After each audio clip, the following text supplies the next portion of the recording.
Chapter 1. My first interview with the alien. Matilda O'Donnell McElroy personal note. By the time the alien had been returned to the base, I had already spent several hours with her. As I mentioned, Mr. Cavett told me to stay with the alien since I was the only person among us who could understand her communication. I could not understand my ability to communicate with the being. I had never before that time experienced telepathic communication with anyone. The non-verbal communication I experienced was like the understanding you might have when a child or dog is trying to get you to understand something, but much, much more direct and powerful. Even though there were no words spoken or signs made, the intention of the thoughts were unmistakable to me. I realized later that although I received the thought, I did not necessarily interpret its meaning exactly. I think that the alien being was not willing to discuss technical matters due to the nature of her position as an officer and pilot with the duty to maintain the security and confidentiality required by her own unit or organization. Any soldier who is captured by the enemy in the line of duty has a responsibility to withhold vital information, even in the face of interrogation or torture, of course. But in spite of that, I have always felt that the alien being was not really trying to hide anything from me. I just never got that feeling. Her communication always seemed honest and sincere to me, but I suppose you can never know for sure. I definitely feel that I shared a unique bond with the alien. It was a kind of trust or empathy that you have with a patient or a child. I think it was because the alien could understand that I was really interested in her and had no harmful intention. Nor would I allow any harm to come to her if I could prevent it. This was true too. I refer to the alien as her. Actually, the being was not sexual in any way, either physiologically or psychologically. She did have a rather strong feminine presence and demeanor. However, in terms of psychology, the being was asexual and had no internal or external reproductive organs. Her body was more like the body of a doll or robot. There were no internal organs, as the body was not constructed of biological cells. It did have a kind of circuit system or electrical nervous system that ran throughout the body, but I could not understand how it worked. In stature and appearance, the body was quite short and petite, about 40 inches tall. The head was disproportionately large relative to arms, legs, and torso, which were thin. There were 3 fingers on each of 2 hands and feet, which were somewhat prehensile. The head had no operational nose or mouth or ears. I understand that a space officer does not need these, as space has no atmosphere to conduct sound. Therefore, sound-related sensory organs are not built into the body, nor does the body need to consume food, hence the absence of a mouth. The eyes were quite large. I was never able to determine the exact degree of visual acuity of which the eyes were capable, but I observed that her sense of sight must have been extremely acute. I think the lens of the eyes, which were very dark and opaque, may have also been able to detect waves or particles beyond the visual spectrum of light. I suspect that this may have included the full range of the electromagnetic spectrum, or more, but I don't know this for sure. When the being looked at me, her gaze seemed to penetrate right through me, as though she had X-ray vision. I found this a little embarrassing at first, until I realized she had no sexual intentions. In fact, I don't even think she ever even had the thought that I was male or female. It became very obvious after a short time with the being that her body did not require oxygen, food, or water, or any other external source of nutrition or energy. As I learned later, this being supplied her own energy, which animated and operated the body. It seemed a little bit eerie at first, but I got used to the idea. It's really a very simple body. There's not much to it compared to our own bodies. Airl explained to me that it was not mechanical, like a robot, nor was it biological. It is animated directly by her as a spiritual being. Technically, from a medical standpoint, I would not say that Airl's body could not be called alive. Her dull body is not a biological life form, with cells and so forth. It had a smooth skin or covering which was gray in color. The body was highly tolerant to changes in temperature, atmospheric conditions, and pressure. The limbs were quite frail, without musculature. In space there is no gravity, so very little muscle strength is needed. The body was used almost entirely on a spacecraft or in low or no gravity environments. Since Earth has a heavy gravity, the body was not able to walk around very well, as the legs were not really suited to that purpose. The feet and hands were quite flexible and agile, however. Overnight before my first interview with the alien, the area had been transformed into a buzzing hive of activity. There were a dozen men working on setting up lights and camera equipment. A motion picture camera and microphone and tape recorder was there, also set up in the interview room. I don't know why a microphone was needed since there were no verbal communications possible with the alien. There was also a stenographer and several people busy typing on typewriters. I was informed that an expert foreign language interpreter and a code-breaking team had been flown to the base during the night to assist with my efforts to communicate with the alien. There were also several medical personnel, specialists in various fields, to examine the alien, and a professor of psychology was there to help formulate questions and interpret the answers. As I was just a nurse, I was not considered to be a qualified interpreter, even though I was the only one there who could understand anything the alien was thinking. There were many subsequent conversations between us. Each interview resulted in an exponential increase in the understanding between us, as I will discuss later on in my notes. This is the first transcript with the answers to a list of questions provided to me by the intelligence officer at the base, which I debriefed to the stenographer immediately following the interview. Official transcript of interview, top secret. Official transcript of the US Army, Air Force Roswell Army Airfield, 509th Bomb Group. Subject, alien interview, July 9th, 1947. Question, are you injured? Answer, no. Question, what medical assistance do you require? Answer, none. Question, do you need food or water or other sustenance? Answer, no. Question, do you have any special environmental needs such as air temperature, atmospheric chemical content, air pressure, or waste elimination? Answer, no, I am not a biological being. Question, does your body or spacecraft carry any germs or contamination that might be harmful to humans or other Earth life forms? Answer, no germs in space. Question, does your government know you are here? Answer, not at this time. Question, are others of your kind going to come looking for you? Answer, yes. Question, what is the weapons capability of your people? Answer, very destructive. I did not understand the exact nature of the kind of arms or weapons that they might have, but I did not feel that there was any malevolent intention in her reply, just a statement of fact.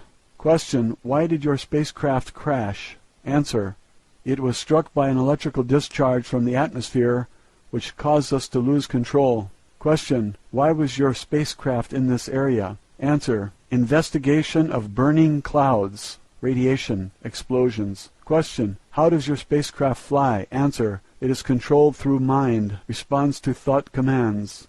Mind or thought command are the only English language words I can think of to describe the thought. Their bodies, and I think the spacecraft, are connected directly to them through some kind of electrical nervous system that they control with their own thoughts. Question, how do your people communicate with each other? Answer, through mind, thought. The words mind and thought combined together are the closest English language words I can think of to describe the idea at this time. However, it is very obvious to me that they communicate directly from the mind, just as she is communicating with me. Question, do you have a written language or symbols for communication? Answer, yes. Question, what planet are you from? Answer, the home, birthplace world of the domain. Since I am not an astronomer, I have no way of thinking in terms of stars, galaxies, constellations, and directions in space. The impression I received was of a planet in the center of a huge cluster of galaxies that is to her like home or birthplace. The word domain is the closest word I can think of to describe her concept, images, and thoughts about where she is from. It could as easily be called the territory or the realm. However, I'm sure that it was not just a planet or a solar system or a cluster of stars, but an enormous number of galaxies. Question, will your government send representatives to meet with our leaders? Answer, no. Question, what are your intentions concerning Earth? Answer, preserve, protect property of the domain.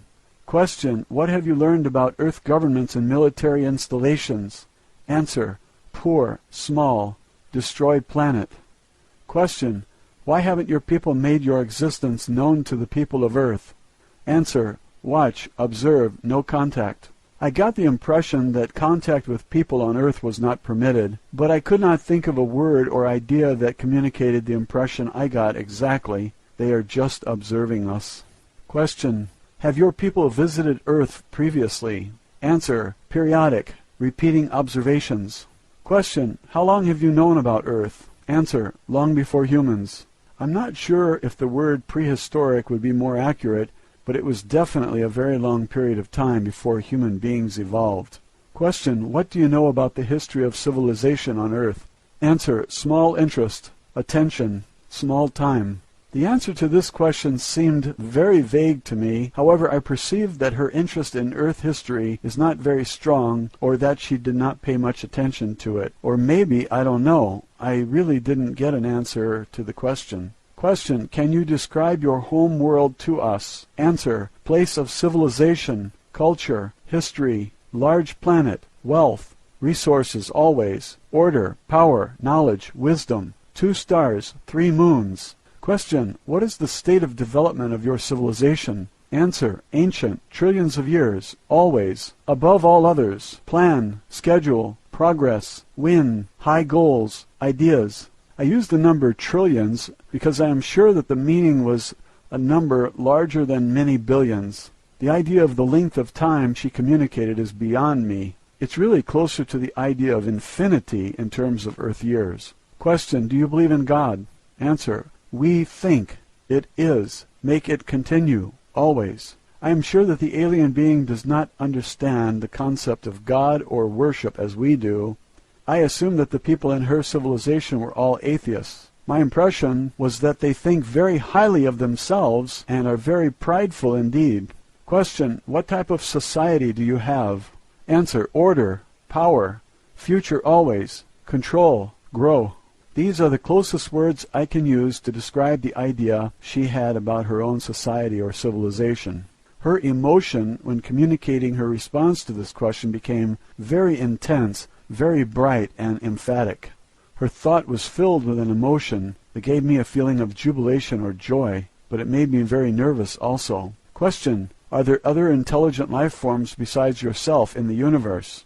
Answer: everywhere. We are greatest, highest of all. Due to her small stature, I'm sure that she did not mean tallest or biggest. Again, her prideful nature showed through in the feeling I received from her. Matilda O'Donnell McElroy, personal note. This was the conclusion of the first interview.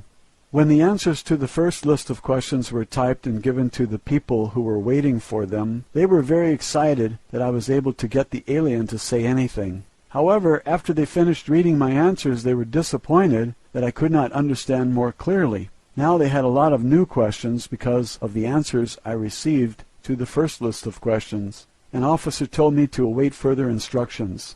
I waited several hours in the adjoining office. I was not allowed to continue my interview with the alien. However, I was always well treated and allowed to eat and sleep and use the restroom facilities whenever I wanted. Eventually, a new list of questions was written for me to ask the alien. I gathered that quite a few other agents, government and military officials had arrived at the base by this time. They told me that several other people would be in the room with me during the next interview, so they could prompt me to ask for more detail during the interview. However, when I attempted to conduct the interview with these people in the room, I received no thoughts, emotions, or any other perceptible communication from the alien. Nothing. The alien just sat in a chair without moving. We all left the interview room. The intelligence agent became very agitated about this. He accused me of lying or making up the answers to the first questions. I insisted that all my answers were honest and as accurate as I could make them. Later that day it was decided that several other people would attempt to ask questions of the alien. However, in spite of several attempts by different experts, no one else was ever able to get any communication at all from the alien. Over the next several days, a psychic research scientist from back east was flown to the base to interview the alien. Her name was Gertrude something or other. I don't remember the last name. On another occasion, an Indian clairvoyant named Krishnamurti came to the base to try to communicate with the alien. Neither one was successful at getting the alien to communicate anything. I was personally not able to communicate telepathically with either of these people either, although I did not think that Mr. Krishnamurti was a very kind and intelligent gentleman. Finally, it was decided that I should be left with the alien by myself to see if I could get any answers.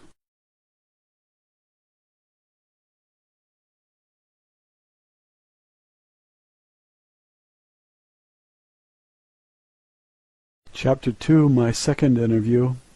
In the next interview I was told to ask the alien only one question. Official transcript of interview. Top secret. Official transcript of the US Army Air Force, Roswell Army Airfield, 509th Bomb Group. Subject, alien interview, July 10th, 1947. Question. Why have you stopped communicating? Answer. No stop. Others. Hidden. Covered. Secret fear. The alien cannot communicate with them because they were afraid of her or did not trust her. And it is clear to me that the alien is not aware that some people have secret intentions toward her and are hiding their real thoughts. It is equally obvious to me that the alien does not have even a tiny bit of fear of us, or anything else for that matter. Matilda O'Donnell McElroy, personal note. I pondered the words I chose to convey the meaning of the alien's thoughts very carefully before reporting to the stenographer and the people who were waiting anxiously in the other room. Personally, I never suffered any fear or misapprehension about the alien whatsoever. I was very, very curious and excited to learn anything and everything I could about her and from her. However, like the aliens, I did not have much trust or confidence in the agents or authorities who were controlling my interviews. I had no idea what their intentions toward her might be. However, I am sure that the military officers were very, very nervous about having an alien spacecraft and pilot on their hands. At that moment my greatest worry was how to more clearly understand the thoughts and ideas of the alien. I think that I was doing pretty well as a telepathic receiver, but not as good as a telepathic sender. I wanted desperately to figure out a better way to communicate with the alien, in a way that would enable the growing legion of government officials to understand her more directly, without having to rely on my interpretation of her thoughts. I did not feel very well qualified to act as an interpreter, yet I was the only person with whom the alien would communicate, so it was up to me to get the job done. I was also becoming acutely aware that this was probably the biggest news event in the history of the Earth, and that I should be proud to have had any part in it. Of course, by that time the entire incident had been officially denied in the press, and a cover-up of immense proportions by the military and the powers that be had already begun. However, I was beginning to feel the pressure of the responsibility for being the first person on Earth, as far as I knew, to communicate with an extraterrestrial life form. I think I know how Columbus must have felt when he discovered a new world the size of a continent on one small planet, but I was able to discover an entirely new unexplored universe. While I waited for my next instructions from my superiors, I went to my quarters under escort of several heavily armed MPs. Several other men dressed in black suits and ties accompanied me also. They were still there when I got up in the morning. After breakfast, which was brought to me in my own quarters, they escorted me back to the office at the base that was used for the interview.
Roswell, Alien Interview, Chapter 3.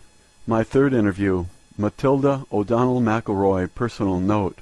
The third interview and all subsequent interviews that I had with the alien were observed and recorded, as I mentioned above, by dozens of other people.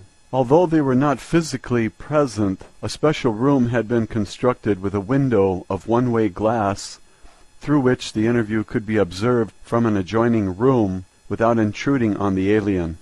The alien had been moved into a newly constructed room and was seated in an ordinary overstuffed living room chair covered with a flowery fabric. I'm sure that someone had been sent into town to buy a chair from the nearest available furniture store. The alien's body was about the same size as a very thin 5-year-old child, so she was dwarfed by the chair. Since her body was not biological, it didn't need any food, air, or heat, and apparently she didn't sleep either. There were no eyelids or eyebrows above her eyes, so the eyes didn't close. I don't think anyone could tell whether she was sleeping or awake as long as she was sitting upright in the chair. Unless she moved her body or gestured with her hand, it would be hard to tell whether she was even alive or not unless you could perceive her thoughts. Eventually, I learned that the alien was not identified by her body, but by her personality, so to speak. She was known by her fellow aliens as Airl.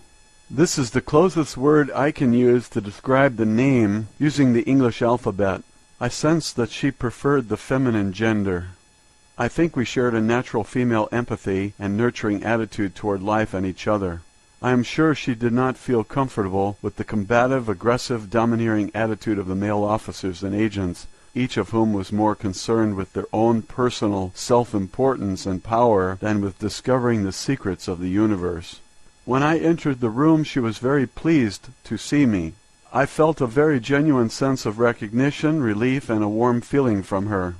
It was like the eager excitement and unconditional platonic affection one feels from a dog or a child, yet with a calm and reserved control. I must say that I was surprised that I felt the same sort of affection for the alien being, especially since we had spent so little time with each other. I was pleased that I was able to continue my interviews with her in spite of all the attention it was getting from the stream of government and military people arriving at the base. It was very obvious that the people who wrote the next series of questions for me wanted to learn how to communicate with the alien themselves without having to go through me. Here are the answers to the new list of questions. Official transcript of interview, top secret. Official transcript of the US Army Air Force Roswell Army Airfield 509th Bomb Group. Subject, alien interview, July 11th, 1947. Question, can you read or write any Earth languages? Answer, no. Question, do you understand numbers or mathematics? Answer, yes, I'm an officer, pilot, engineer. Question, can you write or draw symbols or pictures that we may be able to translate into our own language? Answer, uncertain. Question, are there any other signs or means of communication you can use to help us understand your thoughts more clearly? Answer, no. Matilda O'Donnell McElroy, personal note. I was very sure that this was not true, but I understand clearly that Airl was not willing to communicate in writing or drawing or sign language. My feeling was that she was following orders like any soldier who had been captured, not to reveal any information that might be useful to an enemy, even under torture. She was only able and willing to reveal non-confidential or personal information or name, rank, and serial number. Official transcript of interview, top secret. Official transcript of the US Army Air Force Roswell Army Airfield 509th Bomb Group. Subject, alien interview, July 11th, 1947, second session. Question, can you show us on a map of the stars which is the star of your home planet? Answer, no. This is not because she does not know the directions from Earth to her home planet. She was unwilling to reveal the location. It was also due to the fact that the star system of her home planet does not exist on any star map on Earth. It's too far away. Question, how long will it take your people to locate you here? Answer, unknown. Question, how long would it take your people to travel here to rescue you? Answer, minutes or hours. Question, how can we make them understand that we do not intend to harm you? Answer, intentions are clear. See in your mind. Images, feelings. Question, if you are not a biological entity, why do you refer to yourself as feminine? Answer: I am a creator, mother, source. Matilda O'Donnell McElroy personal note. These questions only took me a few minutes to complete. I realized then that we may be in for some serious trouble if the alien was not willing to cooperate or reveal any information that the military or intelligence agencies or scientists consider to be useful to them. I was also sure that the alien was very certain of the actual intentions of the people who wrote these questions, as she could read their minds just as easily as she could read my thoughts and communicate with me telepathically. Because of these intentions, she was unwilling and unable to cooperate with any of them in any way under any circumstances.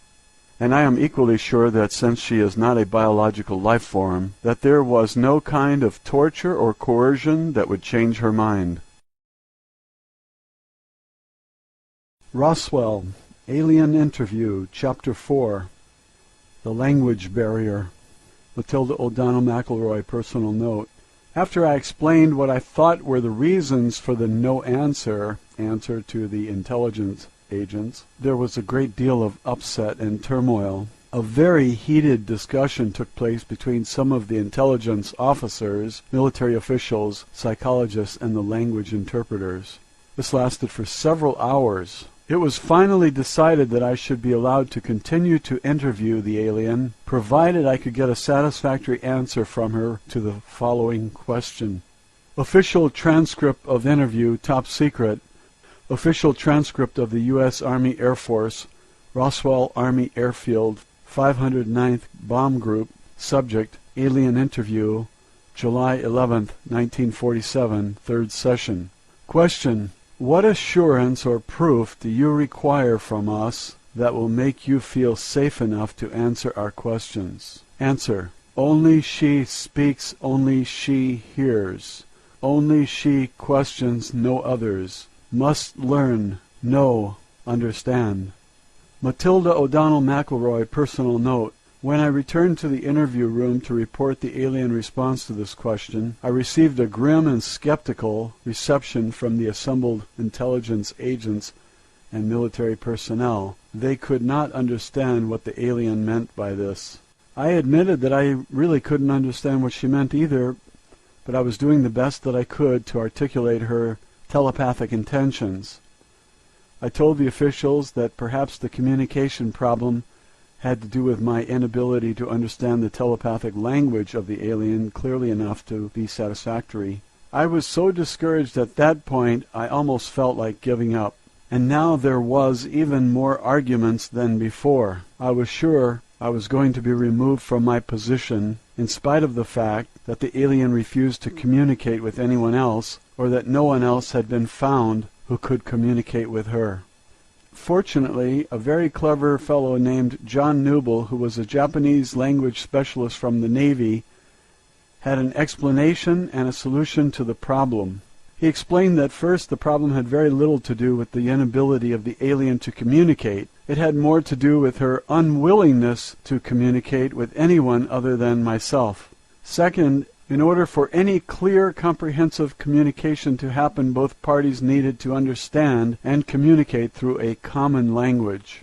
Words and symbols in language convey very precise concepts and meanings. He said that the Japanese people have a lot of homonyms in their language which cause a lot of confusion in day-to-day communication. They solved this problem by using standard Chinese characters to write down the exact meaning of the word they are using. This clears up the matter for them. Without a defined nomenclature, communication was not possible beyond the rudimentary understanding between men and dogs or between two small children. The lack of a common vocabulary of clearly defined words that all parties can use fluently was the limiting factor in communication between all people, groups, or nations. Therefore, he suggested that there were only two choices. I had to learn to speak the language of the alien, or the alien had to learn to speak English. Factually, only one choice was possible, that I persuade Airl to learn English, and that I teach it to her with the guidance of the language specialist. No one had any objection to trying this approach, as there were no other suggestions. The language specialists suggested that I take several children's books and a basic reading primer and grammar text with me into the interview room. The plan was that I would sit next to the alien and read aloud to her from the books, while pointing to the text I was reading with my finger so that she could follow along. The theory was that the alien could eventually be taught to read just as a child is taught to read, by word and sound association with the written word, as well as instruction in fundamental grammar. They also assumed, I think, that if the alien was intelligent enough to communicate with me telepathically and fly a spacecraft across the galaxy, that she could probably learn to speak a language as quickly as a 5-year-old or faster. I returned to the interview room and proposed this idea to Airl. She did not object to learning the language, although she did not make any commitment to answer questions either. No one else had a better idea, so we went ahead.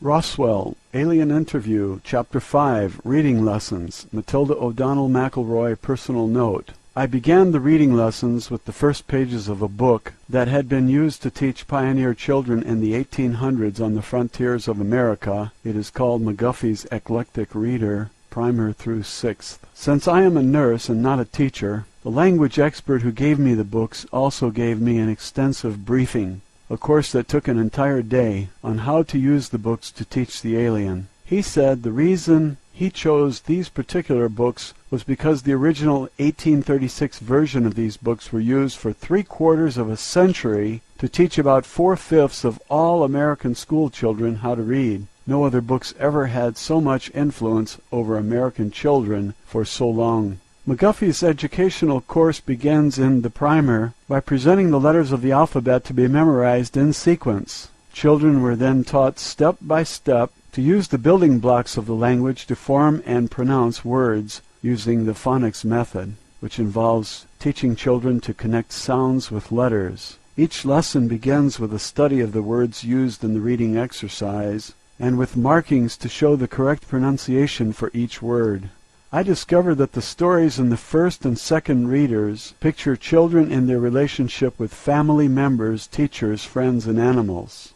The third, fourth, fifth, and sixth readers expanded on those ideas. One of the stories I remember was The Widow and the Merchant. It's kind of a morality tale about a merchant who befriends a widow in need. Later, when the widow proves herself to be honest, the merchant gives her a nice gift. The books do not necessarily teach you to believe that charity is expected only of wealthy, though. We all know that generosity is a virtue that should be practiced by everyone. All of the stories were very wholesome, and they gave very good explanations to illustrate virtues like honesty, charity, thrift, hard work, courage, patriotism, reverence for God, and respect for parents.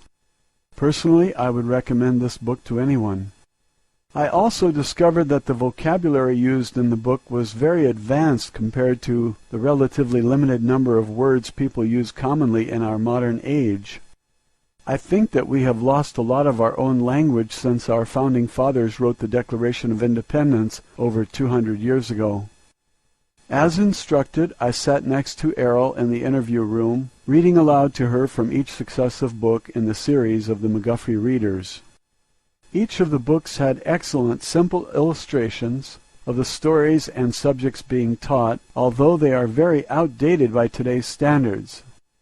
Nonetheless, Airl seemed to understand and absorb every word, sound, syllable, and meaning as we progressed. We continued this process for 14 hours a day for 3 consecutive days without interruption, except for a few meals and rest breaks on my part. Airl did not take breaks for anything. She did not sleep. Instead, she remained sitting in the overstuffed chair in the interview room, reviewing the lessons we already covered. When I returned each morning to begin where we'd left off, she had already memorized the previous lessons and was well into the next pages. This pattern continued to accelerate until it became pointless for me to continue reading to her. Although Airl did not have a mouth to speak with, she was now able to think at me in English. At the end of these lessons, Airl was able to read and study by herself.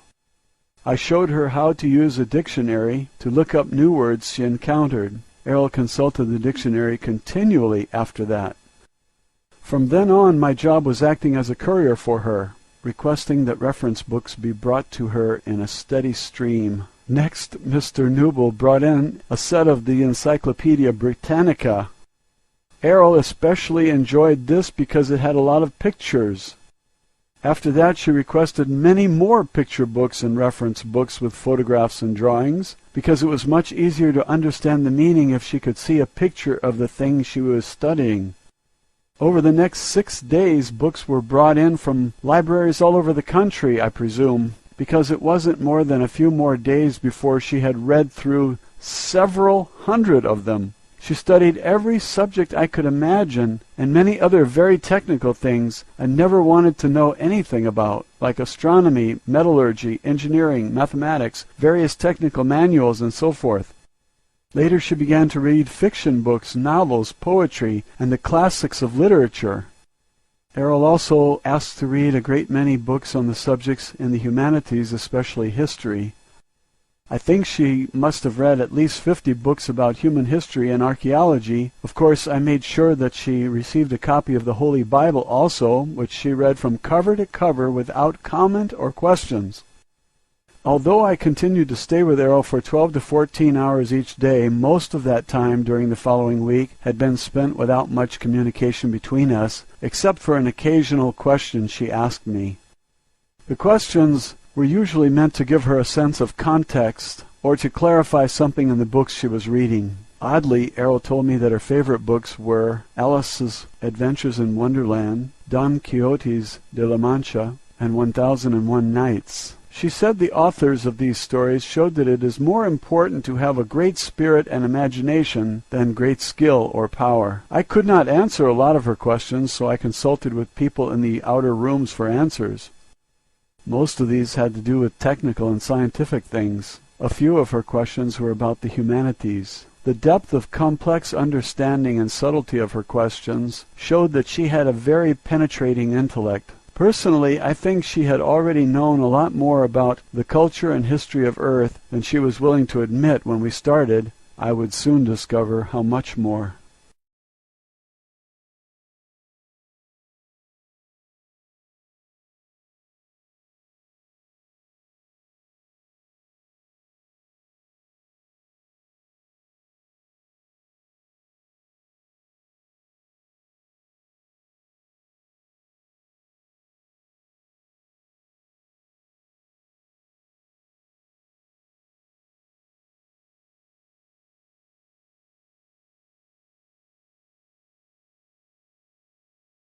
Roswell, Alien Interview, Chapter 9, A Timeline of Events. Matilda O'Donnell McElroy, Personal Note. For this interview I took written notes because Airl gave me a lot of dates and names that I couldn't possibly remember without writing them down. I didn't usually take notes, but during this lesson I thought it was important to get the information exactly as she gave it to me. However, I discovered that my note-taking made it much more difficult for me to focus on receiving the communication from Airl. I was sometimes so distracted by my own writing that I lost the train of her thought, so I had to ask her to repeat herself several times. Airl continued to stay in communication with the communications officer on the asteroid belt station, from which she received much of this information. Since Airl was an officer, pilot, and engineer of the domain, and not a historian, she had to get this information from records of reconnaissance missions conducted by other officers of the domain expeditionary force. Official transcript of interview, top secret. The actual history of Earth is very bizarre. It's so nonsensical that it is incredible to anyone on Earth who attempts to investigate it. A myriad of vital information is missing from it. A huge conglomeration of non sequitur relics and mythology has been arbitrarily introduced into it.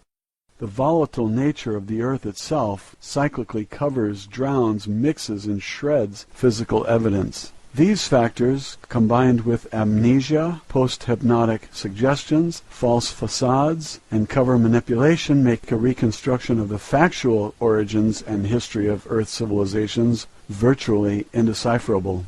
Any investigator, no matter how brilliant, is doomed to wallow in a quagmire of inconclusive assumptions, unworkable hypotheses, and perpetual mystery. Since the domain does not suffer these afflictions, having the advantage of memory, longevity, and an exterior point of view, I will add some clarification to your fragmentary knowledge of the history of Earth. These are some of the dates and events that are not mentioned in Earth history textbooks. These dates are significant because they provide some information concerning the influences of the old empire and of the domain on Earth. Although I have attended several briefings by our mission control personnel on the general background of the Earth within the past few hundred years, I will rely principally on data gathered from records captured after our invasion of the old empire planetary headquarters. Since that time, the Domain Expeditionary Force has tracked the general progress of events on Earth. As I mentioned, in some cases the domain has chosen to intervene in certain affairs on Earth in order to ensure the success of our long-term expansion plans. Although the domain has no interest in Earth per se, or the population of Isbys on this planet, it does serve our interests to ensure that the resources of Earth are not destroyed or spoiled. To that end, certain officers of the domain have been sent to Earth on reconnaissance missions from time to time to gather information. However, the following dates and events have been extrapolated from the accumulated information in the data files of the domain, at least those that are accessible to me through the Space Station Communications Center. 208,000 BCE. The establishment of the old empire, whose headquarters were located near one of the tail stars of the Ursa Major Big Dipper constellation of this galaxy. The old empire invasion force conquered the area with nuclear weapons sometime earlier. After the radioactivity subsided and the cleanup and restoration were completed, it received the immigration of beings from another galaxy into this galaxy. Those beings set up a society that kept going until about 10,000 years ago, when it was superseded by the domain. Very recently, Earth civilization has come to resemble aspects of that civilization, now that it has fallen out of its immediate control. In particular, the appearance and technology of transportation, such as planes, trains, ships, fire engines, and automobiles, as well as what you consider to be modern or futuristic architecture, which emulate the design of buildings in the major cities of the old empire. Before 75,000 BCE, the domain records contain very little information about the civilizations on the continental landmasses of Atlanta and Lemur, except to note that they did coexist on Earth at more or less the same time. Apparently both civilizations were founded by remnants of electronic space opera cultures who fled from their native planetary systems to escape political or religious persecution. The domain knows that a long-standing edict of the old empire prohibits unauthorized colonization of planets. Therefore, it is possible that their destruction was caused by police or military forces who pursued the colonists as criminals and destroyed them. Although this seems a likely supposition, no conclusive evidence exists that explains the complete destruction and disappearance of two entire electronic civilizations.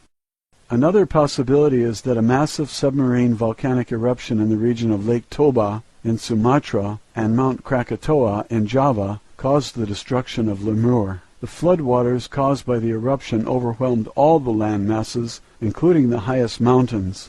Survivors of the destruction of the civilization, the Lemurians, are the earliest ancestors of the Chinese. Australia and the ocean areas to the north were the center of the Lemurian civilization and are the source of the Oriental races. Both civilizations possessed electronics, flight, and similar technologies of space opera cultures.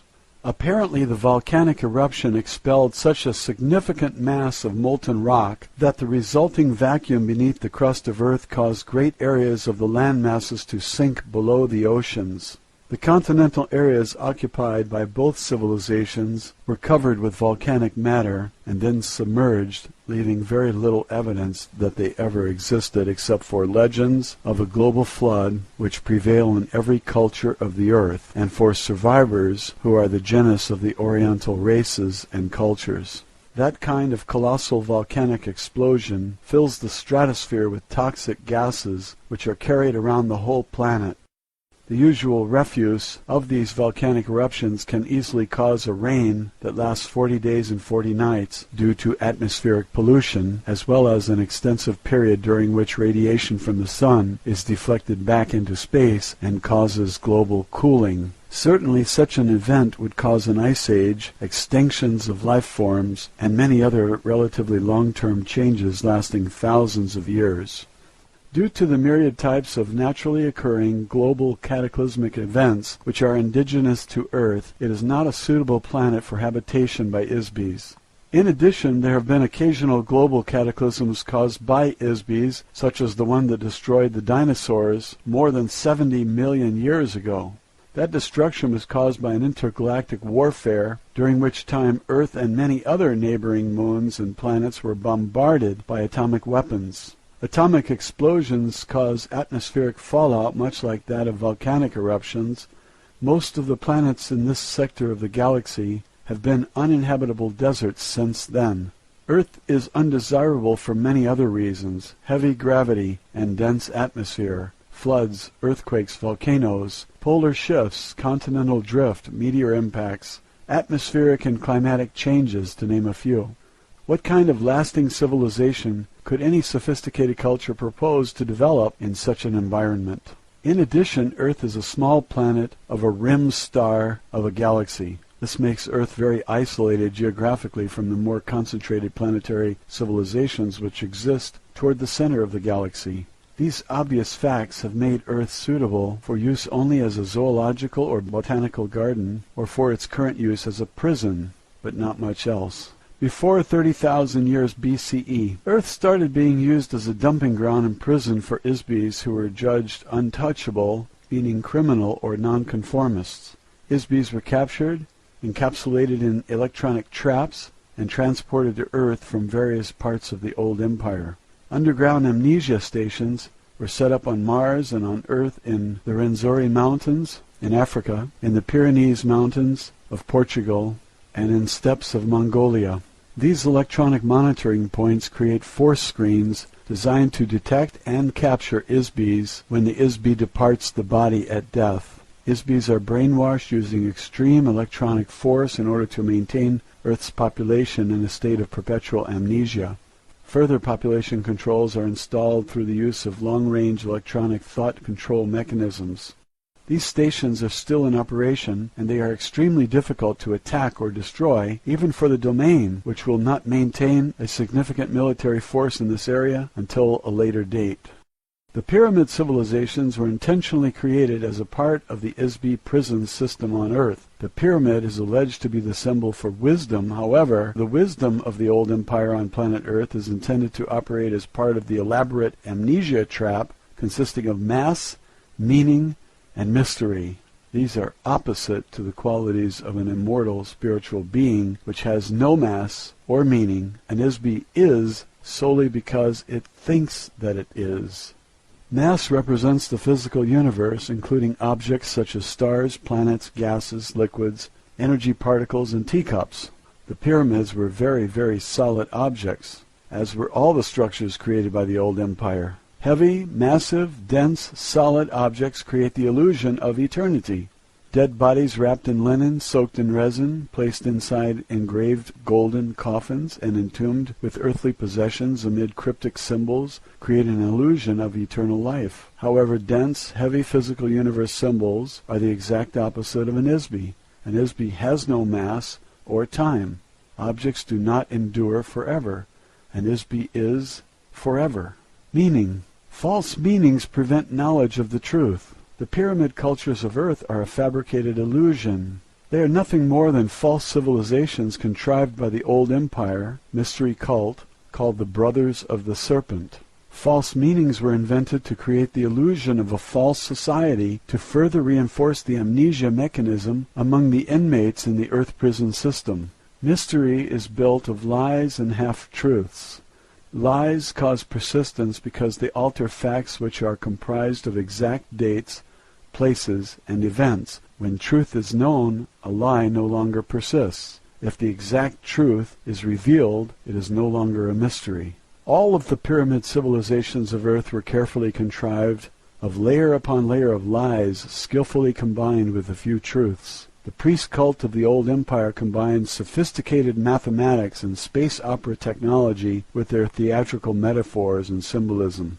All of these are complete fabrications of truth baited with the allure of aesthetics and mystery.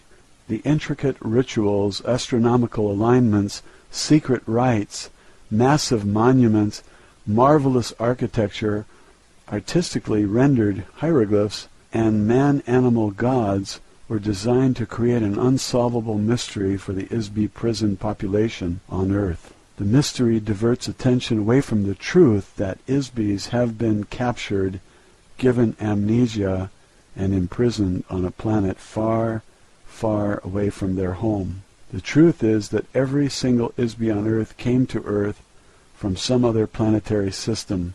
Not one person on Earth is a native inhabitant. Human beings did not evolve on Earth. In the past, Egyptian society was run by the prison administrators or priests, who in turn manipulated a pharaoh, controlled the treasury, and kept the inmate population enslaved physically and spiritually. In modern times, the priests have changed, but the function is the same. However, now the priests are prisoners too. Mystery reinforces the walls of the prison.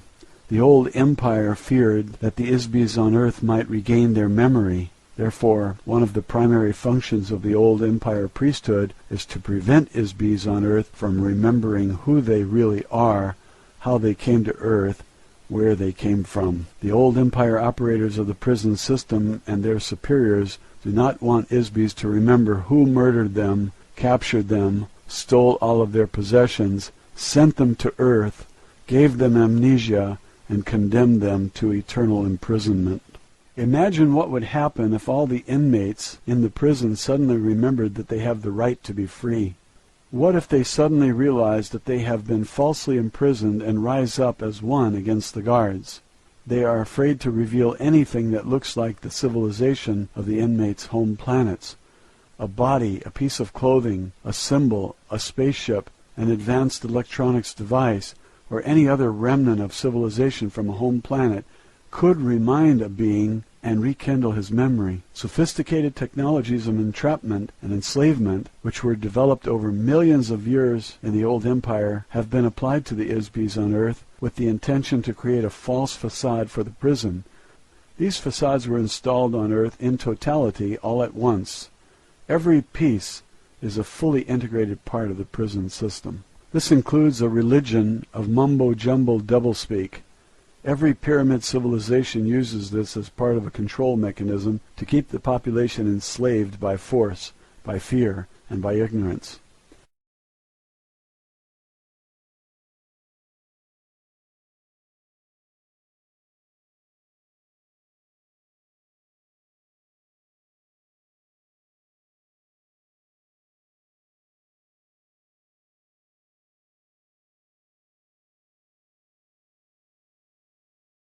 Roswell, Alien Interview, Chapter 7, A Lesson in Ancient History.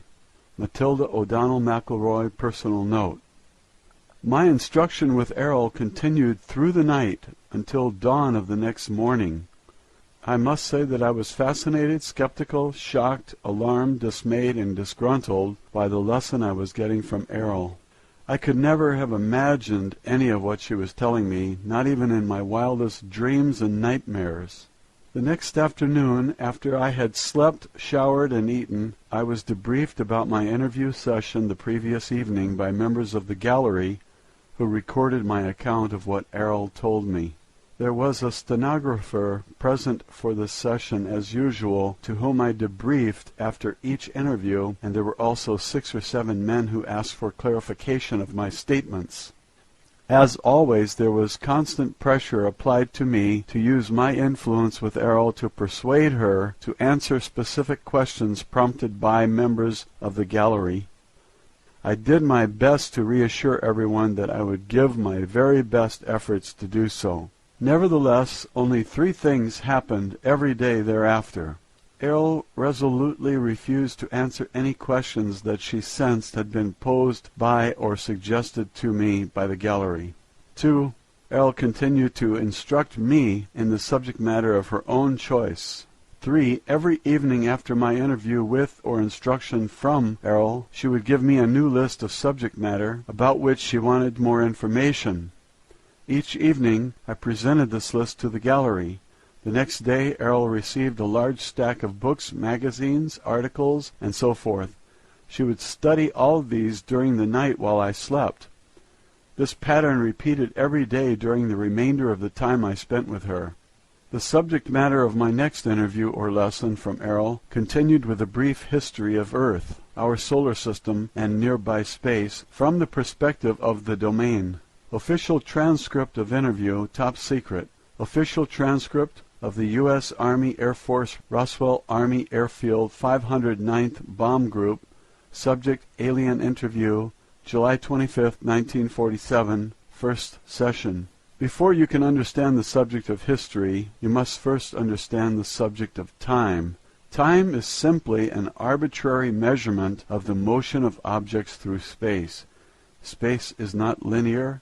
Space is determined by point of view of an ISB when viewing an object. The distance between an ISB and the object being viewed is called space. Objects or energy masses in space do not necessarily move in a linear fashion. In this universe, objects tend to move randomly or in a curving or cyclical pattern, or as determined by agreed-upon rules. History is not only a linear record of events, as many authors of Earth history books imply, because it is not a string that can be stretched out and marked like a measuring tool. History is a subjective observation of the movement of objects through space, recorded from the point of view of a survivor rather than those who succumbed. Events occur interactively and concurrently, just as the biological body has a heart that pumps blood while the lungs provide oxygen to the cells, which reproduce using energy from the sun and chemicals from plants at the same time as the liver strains toxic wastes from the blood and eliminates them through the bladder and the bowels. All of these interactions are concurrent and simultaneous. Although time runs consecutively, events do not happen in an independent linear stream. In order to view and understand the history or reality of the past, one must view all the events as part of an interactive whole. Time can also be sensed as a vibration, which is uniform throughout the entire physical universe. Airl explained that ISBs have been around since before the beginning of the universe. The reason that they are called immortal is because a spirit is not born and cannot die, but exists in a personally postulated perception of is, will be. She was careful to explain that every spirit is not the same. Each is completely unique in identity, power, awareness, and ability. The difference between an ISB like Airl and most of the ISBs inhabiting bodies on Earth is that Airl can enter and depart from her doll at will. She can perceive at selective depths through matter. Airl and other officers of the domain can communicate telepathically. Since an ISB is not a physical universe entity, it has no location in space or time. An ISB is literally immaterial. They can span great distances of space instantly. They can experience sensations more intensely than a biological body without the use of physical sensory mechanisms. An ISB can exclude pain from their perception. Airl can also remember her identity, so to speak, all the way back into the dim mists of time for trillions of years. She says that the existing collection of suns in this immediate vicinity of the universe have been burning for the last 200 trillion years. The age of the physical universe is nearly infinitely old, but probably at least 4 quadrillion years since its earliest beginnings. Time is a difficult factor to measure as it depends on the subjective memory of ISBs, and there has been no uniform record of events throughout the physical universe since it began. As on Earth, there are many different time measurement systems defined by various cultures, which use cycles of motion and points of origin to establish age and duration. The physical universe itself is formed from the convergence and amalgamation of many other individual universes, each of which were created by an ISB or group of ISBs. The collision of these illusionary universes commingled and coalesced and were solidified to form a mutually created universe. Because it is agreed that energy and forms can be created but not destroyed, this creative process has continued to form an ever-expanding universe of nearly infinite physical proportions.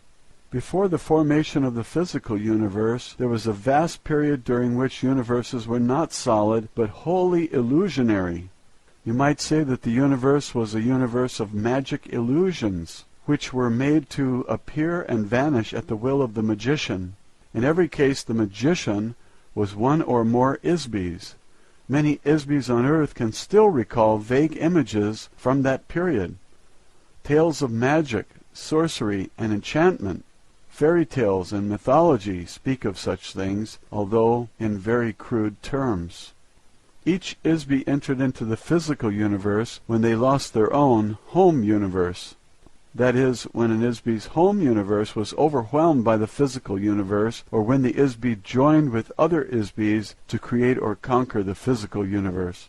On Earth, the ability to determine when an ISB entered the physical universe is difficult for two reasons. One, the memory of ISBs on Earth have been erased, and two, ISB's arrival or invasion into the physical universe took place at different times, some 60 trillion years ago, and others only 3 trillion. Every once in a short while, a few million years, an area or planet will be taken over by another group of ISBs entering into the area.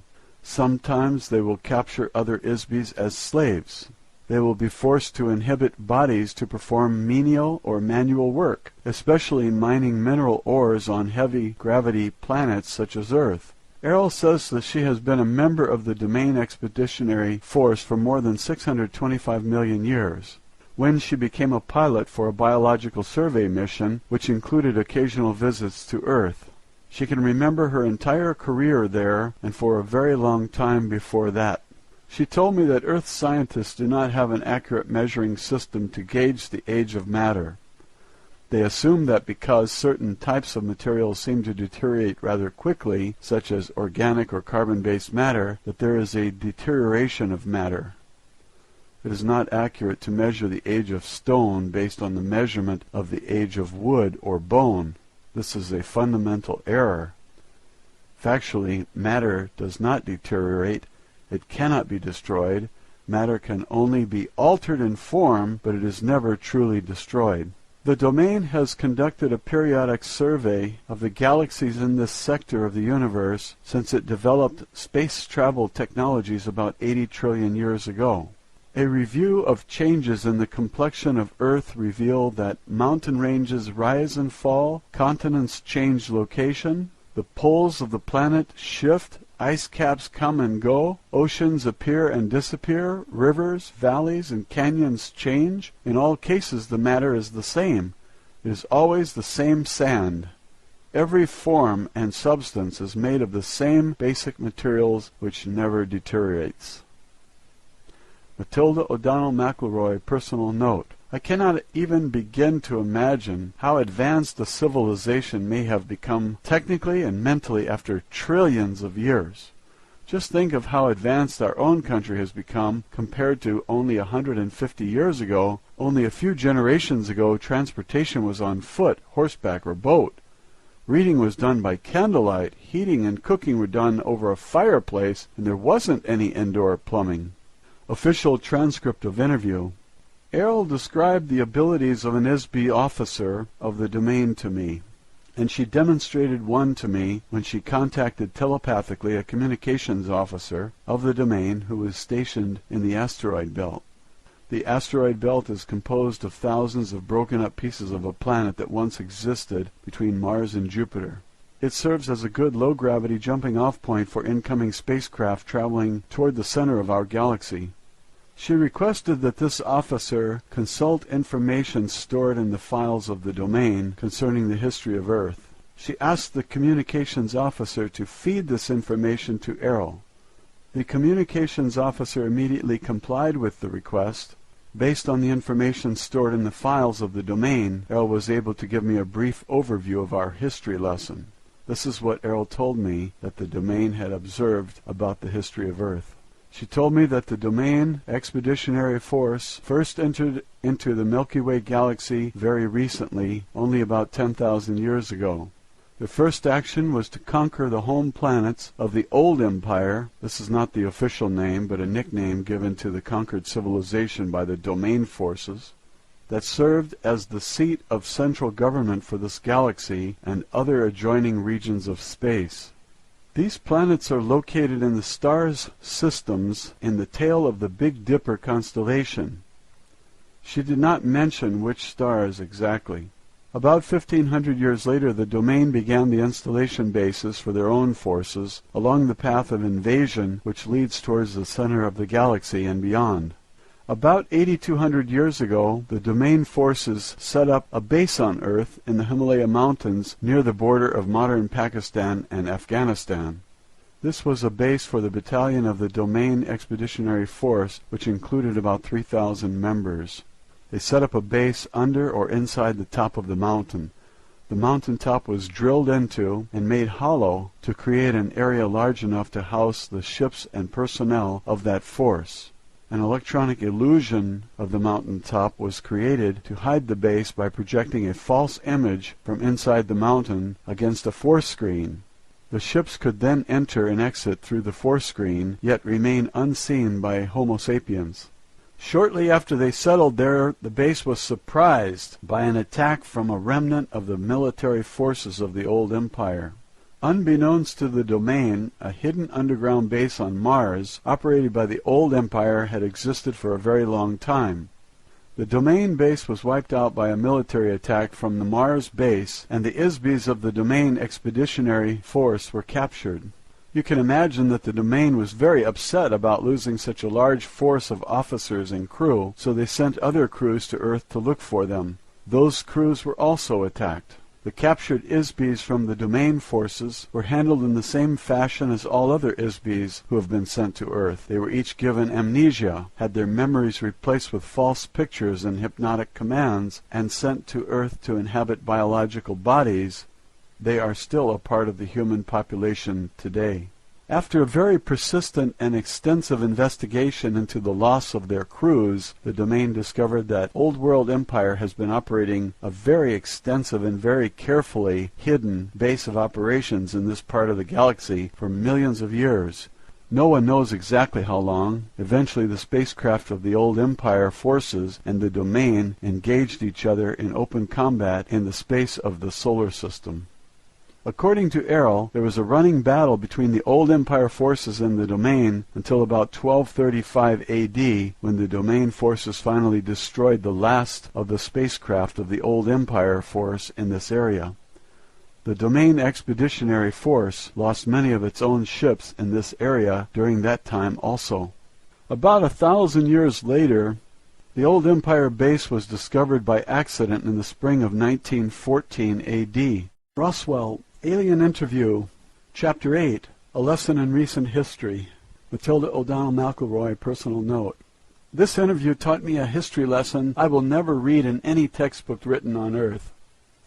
The domain has a much different view of events than we do. Official transcript of interview, top secret.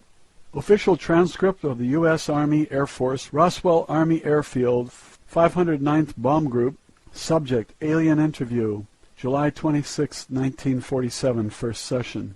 The Domain Expeditionary Force has observed the resurgence in science and culture of the Western world since 1150 AD, when the remaining remnants of the space fleet of the Old Empire in this solar system were destroyed.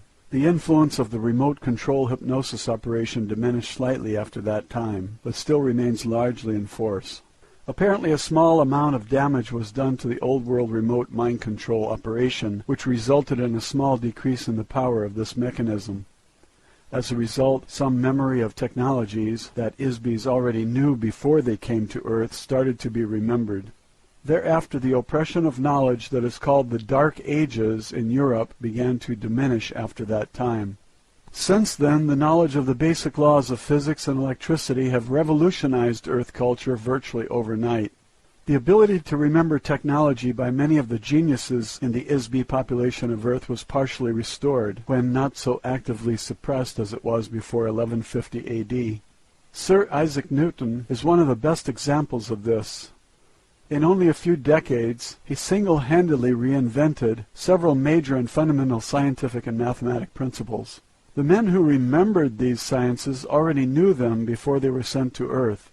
Ordinarily, no one would ever observe or discover as much about science and mathematics in a single lifetime or even a few hundred lifetimes. These subjects have taken civilians billions and billions of years to create.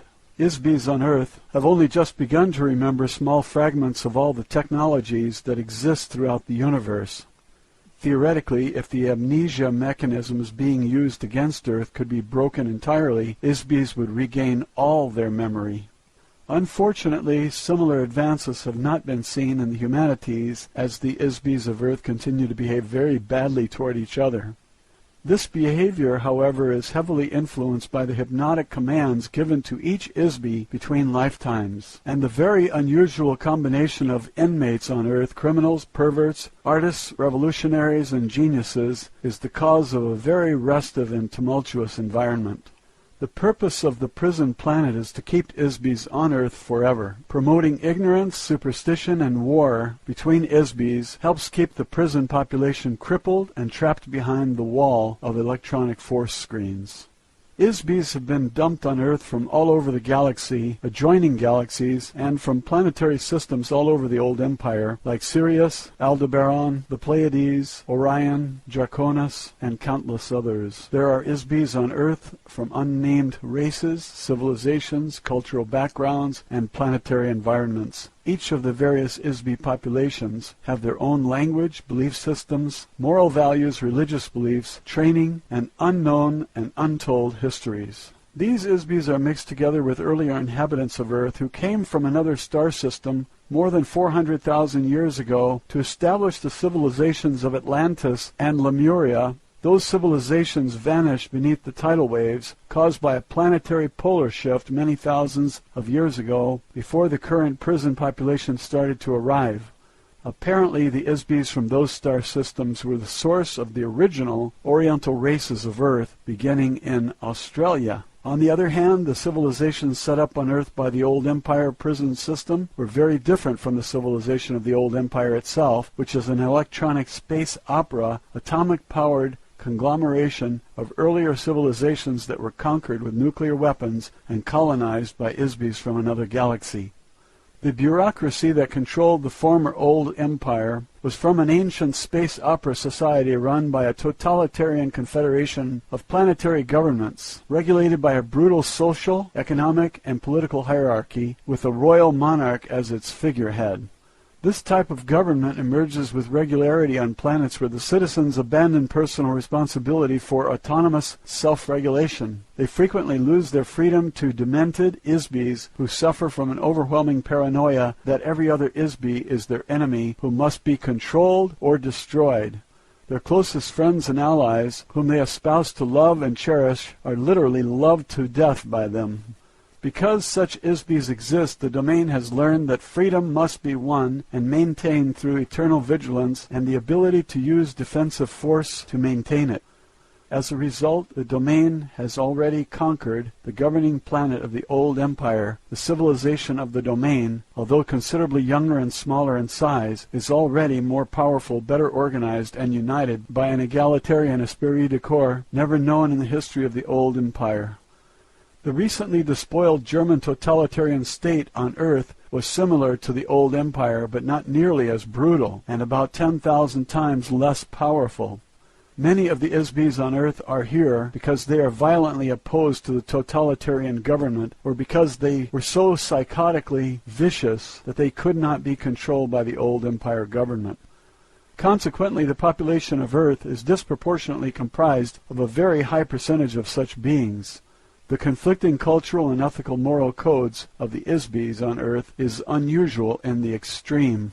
The domain conquest of the central old empire planets was fought with electronic cannon. The The citizens of the planet forming the core of government for the old empire are a filthy, degraded, slave society of mindless, tax-paying workers who practice cannibalism. Violent automotive racetracks and bloody Roman circus-type entertainments are their only amusements. Regardless of any reasonable justification we may have had for using atomic weapons to vanquish the planets of the old empire, the domain is careful not to ruin the resources of those planets by using weapons of crude radioactive force. The current U.S. civilization is beginning to mimic some of the trappings of that civilization, especially in the design of airplanes, automobiles, ships, trains, and telephones. Likewise, buildings in the cities of Earth are thought to be modern or futuristic if their design resembles the architecture of the old empire. The government of the old empire, before being supplanted by the domain, was comprised of beings who possessed a very craven intelligence, very much like the Axis powers during your recent World War. Those beings manifested precisely the same behavior as the galactic government that exiled them to external imprisonment on Earth. They were a gruesome reminder of the ageless maxim that an ISB will often manifest the treatment they have received from others. Kindness fosters kindness, cruelty begets cruelty. One must be able and willing to use force tempered with intelligence to prevent harm to the innocent. However, extraordinary understanding, self-discipline, and courage are required to effectively prevent brutality without being overwhelmed by the malice that motivated the brutality. Only a demonic, self-serving government would employ a logic or science to conceive that an ultimate solution to any problem is to murder and permanently erase the memory of every artist, genius, skilled manager, and inventor, and cast them into a planetary prison, together with political opponents, killers, thieves, perverts, and disabled beings of an entire galaxy. Once the ISBs expelled from the old empire arrived on Earth, they were given amnesia and hypnotically tricked into thinking that something else had happened to them. The next step was to implant the ISBs into biological bodies on Earth. The bodies became the human populations of false civilizations which were designed and installed in the minds of the ISBs to look completely unlike the old empire. All of the ISBs of India, Egypt, Babylon, Greece, Rome, and medieval Europe were guided to a pattern and build the cultural elements of these societies based on standard patterns developed by the ISBs of many earlier similar civilizations on Sun-type 12 Class 7 planets that have existed for trillions of years throughout the universe. In the earliest times, the ISBs sent to prison Earth lived in India. They gradually spread into Mesopotamia, Egypt, Mesoamerica, Archaea, Greece, Rome, medieval Europe, and to the New World. They were hypnotically commanded to follow the pattern of a given civilization by the old empire prison operators. This is an effective mechanism to disguise the actual time and location from the ISBs imprisoned on Earth. The languages, customs, and culture of each false civilization are intended to reinforce amnesia because they do not remind the ISBs on Earth of the original old empire planets from which they were deported. On the very far back track of time, these types of civilizations tended to repeat themselves over and over because the ISBs who created them became familiar with certain patterns and styles and stayed with them. It is a lot of work to invent an entire civilization complete with culture, architecture, language, customs, mathematics, moral values, and so forth. It is much easier to replicate a copy based on a familiar and successful pattern. A Sun-type 12 Class 7 planet is the designation given to a planet inhabited by carbon-oxygen-based life forms. The class of the planet is based on the size and radiation intensity of the star, the distance of the planetary orbit from the star, and the size, density, and gravity and chemical composition of the planet. Likewise, flora and fauna are designated and identified according to the star type and class of the planet they inhabit. On the average, the percentage of planets in the physical universe with a breathable atmosphere is relatively small. Most planets do not have an atmosphere upon which life forms feed, as on Earth, where the chemical composition of the atmosphere provides nutrition to plants and other organisms which in turn support other life forms. When the domain force brought the Vedic hymns to the Himalayas region, 8,200 years ago, some human societies already existed. The Aryan people invaded and conquered India, bringing the Vedic hymns to the area. The Vedas were learned by them, memorized, and carried forward verbally for 7,000 years before being committed to written form. During that span of time, one of the officers of the Domain Expeditionary Force was incarnated on Earth as a Vishnu. He is described many times in the Rig Veda. He is still considered to be a god by the Hindus. Vishnu fought in the religious wars against the old empire forces. He is a very able and aggressive Isbi, as well as a highly effective officer, who has since been reassigned to other duties in the domain.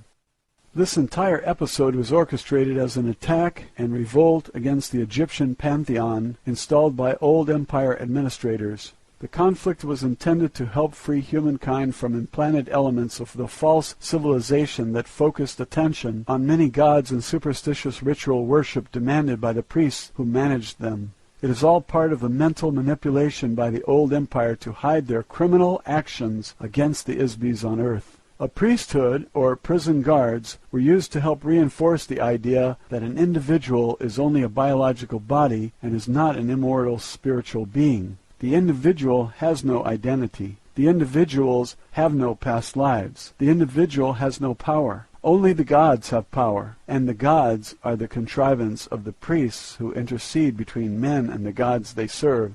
Men are slaves to the dictates of the priests who threaten eternal spiritual punishment if men do not obey them. What else would one expect on a prison planet where all the prisoners have amnesia and the priests themselves are prisoners? The intervention of the domain force on Earth has not been entirely successful due to the secret mind control operation of the old empire that still continues to operate. A battle was waged between the old empire forces and the domain through religious conquest between 1500 BCE and about 1200 BCE. The domain forces attempted to teach the concept of an individual, immortal spiritual being to several influential beings on Earth. One such instance resulted in a very tragic misunderstanding, misinterpretation, and misapplication of the concept. The idea was perverted and applied to mean that there is only one Isbi instead of the truth that everyone is an Isbi. Obviously, this was a gross incomprehension and an utter unwillingness to take responsibility for one's own power. The old empire priests managed to corrupt the concept of the individual immortality into the idea that there is only one all-powerful Isbi and that no one else is or is allowed to be an Isbi. Obviously, this is the work of the old empire amnesia operation. It is easy to teach this altered notion to beings who do not want to be responsible for their own lives. Slaves are such beings. As long as one chooses to assign responsibility for creation, existence, and personal accountability for one's own thoughts and actions to others, one is a slave. As a result, the concept of a single monotheistic God resulted and was promoted by many self-proclaimed prophets such as the Jewish slave leader Moses, who grew up in the household of the Pharaoh Amenhotep III, and his son Akhenaten, and his wife Nefertiti, as well as his son Tutankhamun.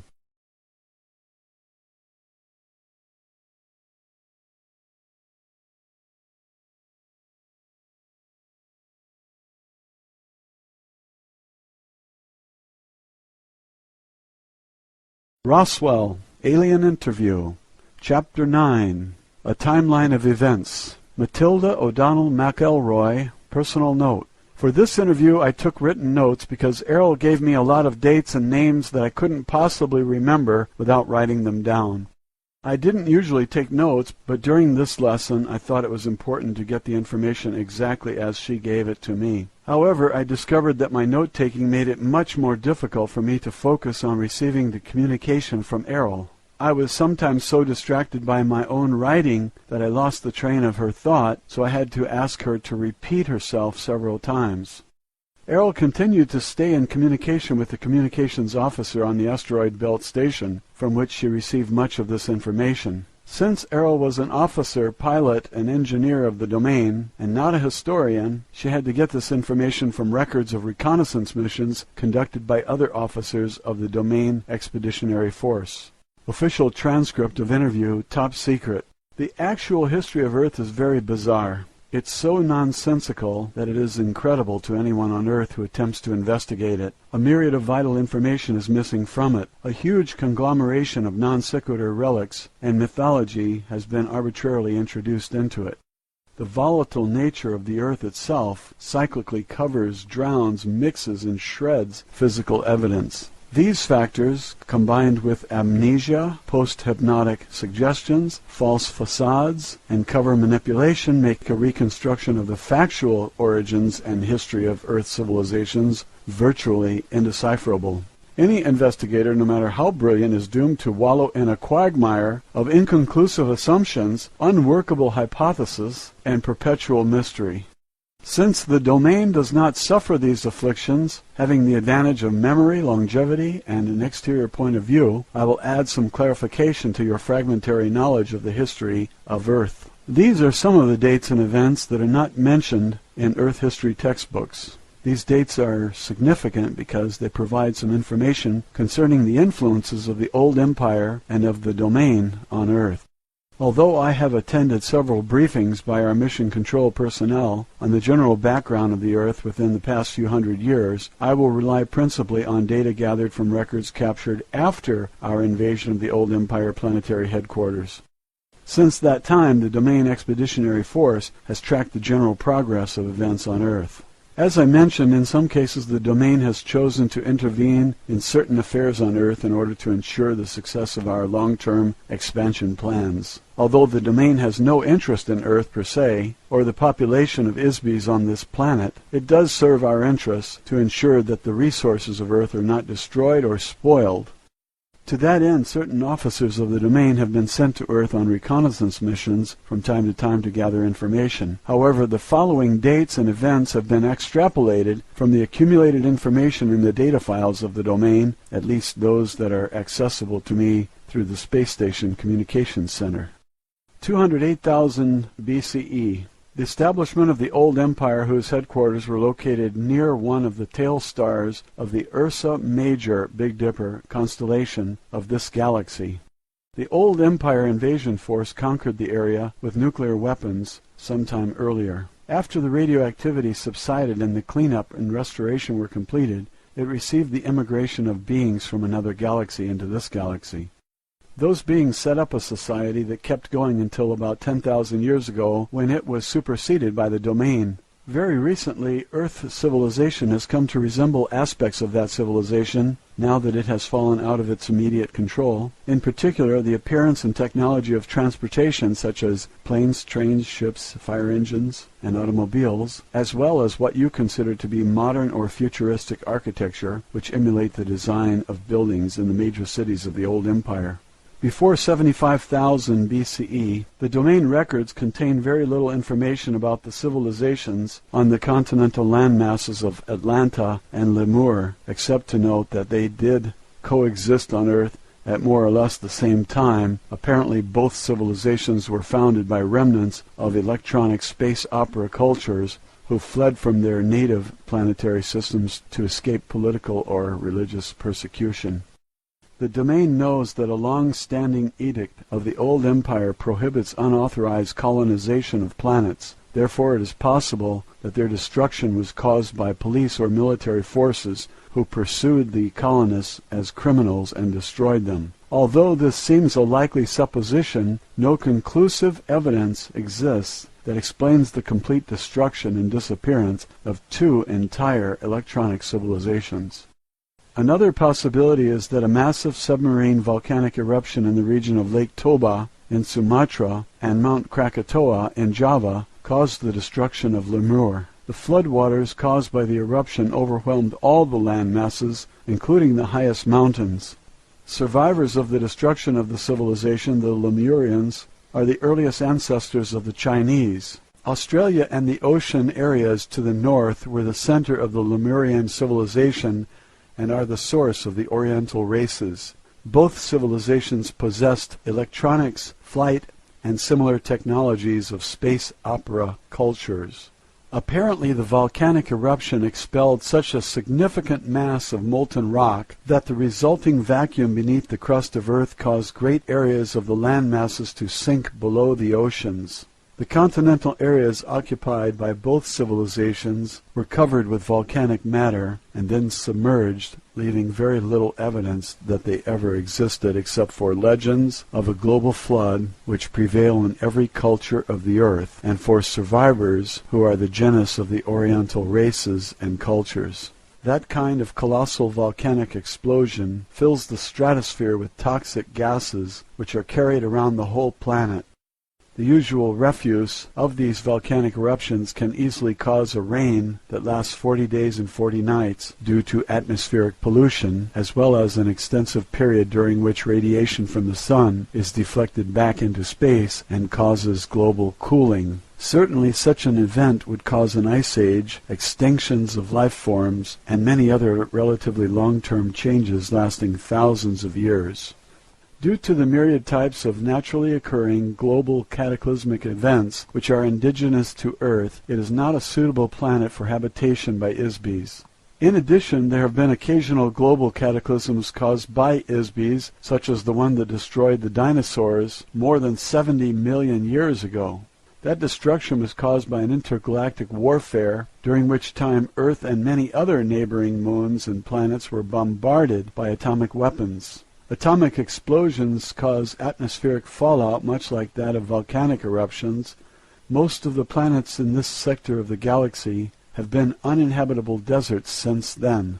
Earth is undesirable for many other reasons: heavy gravity and dense atmosphere, floods, earthquakes, volcanoes, polar shifts, continental drift, meteor impacts, atmospheric and climatic changes, to name a few. What kind of lasting civilization could any sophisticated culture propose to develop in such an environment? In addition, Earth is a small planet of a rim star of a galaxy. This makes Earth very isolated geographically from the more concentrated planetary civilizations which exist toward the center of the galaxy. These obvious facts have made Earth suitable for use only as a zoological or botanical garden, or for its current use as a prison, but not much else. Before 30,000 years BCE, Earth started being used as a dumping ground and prison for ISBs who were judged untouchable, meaning criminal or nonconformists. ISBs were captured, encapsulated in electronic traps, and transported to Earth from various parts of the old empire. Underground amnesia stations were set up on Mars and on Earth in the Rwenzori Mountains in Africa, in the Pyrenees Mountains of Portugal, and in steppes of Mongolia. These electronic monitoring points create force screens designed to detect and capture ISBs when the ISB departs the body at death. ISBs are brainwashed using extreme electronic force in order to maintain Earth's population in a state of perpetual amnesia. Further population controls are installed through the use of long-range electronic thought control mechanisms. These stations are still in operation, and they are extremely difficult to attack or destroy, even for the domain, which will not maintain a significant military force in this area until a later date. The pyramid civilizations were intentionally created as a part of the ISB prison system on Earth. The pyramid is alleged to be the symbol for wisdom. However, the wisdom of the old empire on planet Earth is intended to operate as part of the elaborate amnesia trap consisting of mass, meaning, and mystery. These are opposite to the qualities of an immortal spiritual being which has no mass or meaning. An ISB is solely because it thinks that it is. Mass represents the physical universe, including objects such as stars, planets, gases, liquids, energy particles, and teacups. The pyramids were very, very solid objects, as were all the structures created by the old empire. Heavy, massive, dense, solid objects create the illusion of eternity. Dead bodies wrapped in linen, soaked in resin, placed inside engraved golden coffins, and entombed with earthly possessions amid cryptic symbols create an illusion of eternal life. However, dense, heavy physical universe symbols are the exact opposite of an ISB. An ISB has no mass or time. Objects do not endure forever. An ISB is forever. Meaning. False meanings prevent knowledge of the truth. The pyramid cultures of Earth are a fabricated illusion. They are nothing more than false civilizations contrived by the old empire, mystery cult, called the Brothers of the Serpent. False meanings were invented to create the illusion of a false society to further reinforce the amnesia mechanism among the inmates in the Earth prison system. Mystery is built of lies and half-truths. Lies cause persistence because they alter facts which are comprised of exact dates, places, and events. When truth is known, a lie no longer persists. If the exact truth is revealed, it is no longer a mystery. All of the pyramid civilizations of Earth were carefully contrived of layer upon layer of lies skillfully combined with a few truths. The priest cult of the old empire combined sophisticated mathematics and space opera technology with their theatrical metaphors and symbolism. All of these are complete fabrications of truth baited with the allure of aesthetics and mystery. The intricate rituals, astronomical alignments, secret rites, massive monuments, marvelous architecture, artistically rendered hieroglyphs, and man-animal gods were designed to create an unsolvable mystery for the ISB prison population on Earth. The mystery diverts attention away from the truth that ISBs have been captured, given amnesia, and imprisoned on a planet far, far away from their home. The truth is that every single ISB on Earth came to Earth from some other planetary system. Not one person on Earth is a native inhabitant. Human beings did not evolve on Earth. In the past, Egyptian society was run by the prison administrators or priests, who in turn manipulated a pharaoh, controlled the treasury, and kept the inmate population enslaved physically and spiritually. In modern times, the priests have changed, but the function is the same. However, now the priests are prisoners too. Mystery reinforces the walls of the prison. The old empire feared that the ISBs on Earth might regain their memory. Therefore, one of the primary functions of the old empire priesthood is to prevent ISBs on Earth from remembering who they really are, how they came to Earth, where they came from. The old empire operators of the prison system and their superiors do not want ISBs to remember who murdered them, captured them, stole all of their possessions, sent them to Earth, gave them amnesia, and condemned them to eternal imprisonment. Imagine what would happen if all the inmates in the prison suddenly remembered that they have the right to be free. What if they suddenly realized that they have been falsely imprisoned and rise up as one against the guards? They are afraid to reveal anything that looks like the civilization of the inmates' home planets. A body, a piece of clothing, a symbol, a spaceship, an advanced electronics device, or any other remnant of civilization from a home planet could remind a being and rekindle his memory. Sophisticated technologies of entrapment and enslavement, which were developed over millions of years in the old empire, have been applied to the ISBs on Earth with the intention to create a false facade for the prison. These facades were installed on Earth in totality all at once. Every piece is a fully integrated part of the prison system. This includes a religion of mumbo-jumbo doublespeak. Every pyramid civilization uses this as part of a control mechanism to keep the population enslaved by force, by fear, and by ignorance.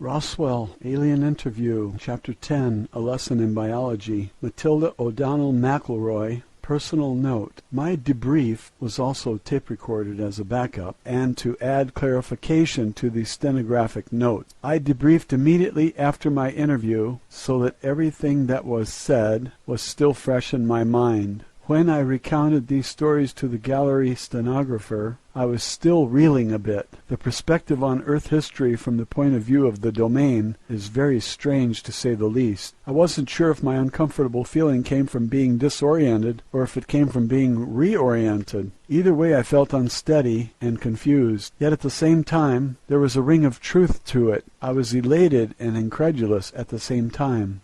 The stenographer looked askance at me more than a few times as she recorded the history lesson I passed on to her. I'm sure she thought I'd lost my mind.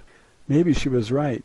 However, if my mind had been filled with hypnotic suggestions and false memories by the old empire, as Airl suggested, perhaps losing my mind would be a good idea. I didn't have much time to ponder my personal thoughts about these things at the time. It was my duty to get all the information I could from Airl and pass it on to the stenographer as soon as Airl was finished. My job was not to analyze the information, just report it as accurately as possible. The analysis would be left to the men in the gallery, or whomever else was receiving copies of the transcripts. I also delivered a list of books and materials requested by Airl to the agent in the gallery room, so these could be gathered and delivered to Airl. Each night after I left Airl, she spent the rest of the night reading or scanning the materials which had been delivered to her. The members of the gallery each received a transcript of the stenographic dictation to study, each looking for information that was of interest to them. In the morning after breakfast, I reported back to the interview room to continue my interviews or lessons with Airl. Official transcript of interview, top secret, official transcript of the US Army Air Force, Roswell Army Airfield, 509th Bomb Group, subject alien interview, July 28, 1947, first session. The origins of this universe and life on Earth, as discussed in the textbooks I have read, are very inaccurate. Since you serve your government as a medical personnel, your duties require that you understand biological entities, so I am sure that you will appreciate the value of the material I will share with you today. The texts of books I have been given on the subjects related to the function of life forms contain information that is based on false memories, inaccurate observation, missing data, unproven theories, and superstition. For example, just a few hundred years ago, your physicians practiced bloodletting as a means to release supposed ill humors from the body in an attempt to relieve or heal a wide variety of physical and mental afflictions. Although this has been corrected somewhat, many barbarisms are still being practiced in the name of medical science. In addition to the application of incorrect theories concerning biological engineering, many primary errors that Earth scientists make are the result of an ignorance of the nature and relative importance of ISBs as the source of energy and intelligence which animate every life form.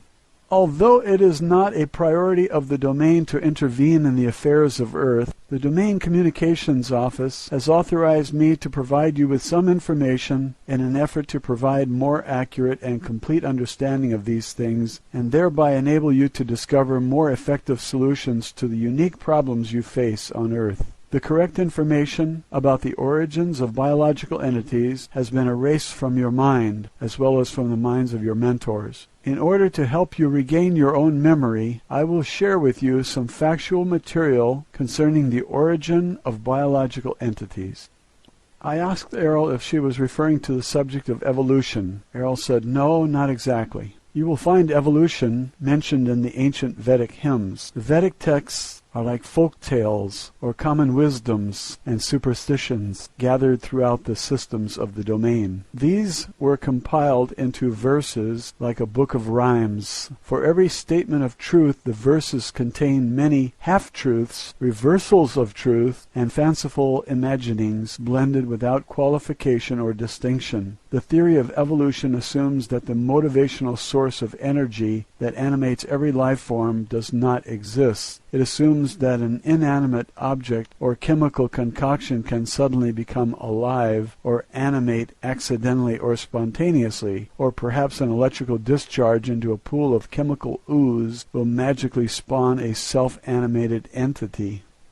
There is no evidence whatsoever that this is true, simply because it's not true. Dr. Frankenstein did not really resurrect the dead into a marauding monster, except in the imagination of the Isbys, who wrote a fictitious story one dark and stormy night.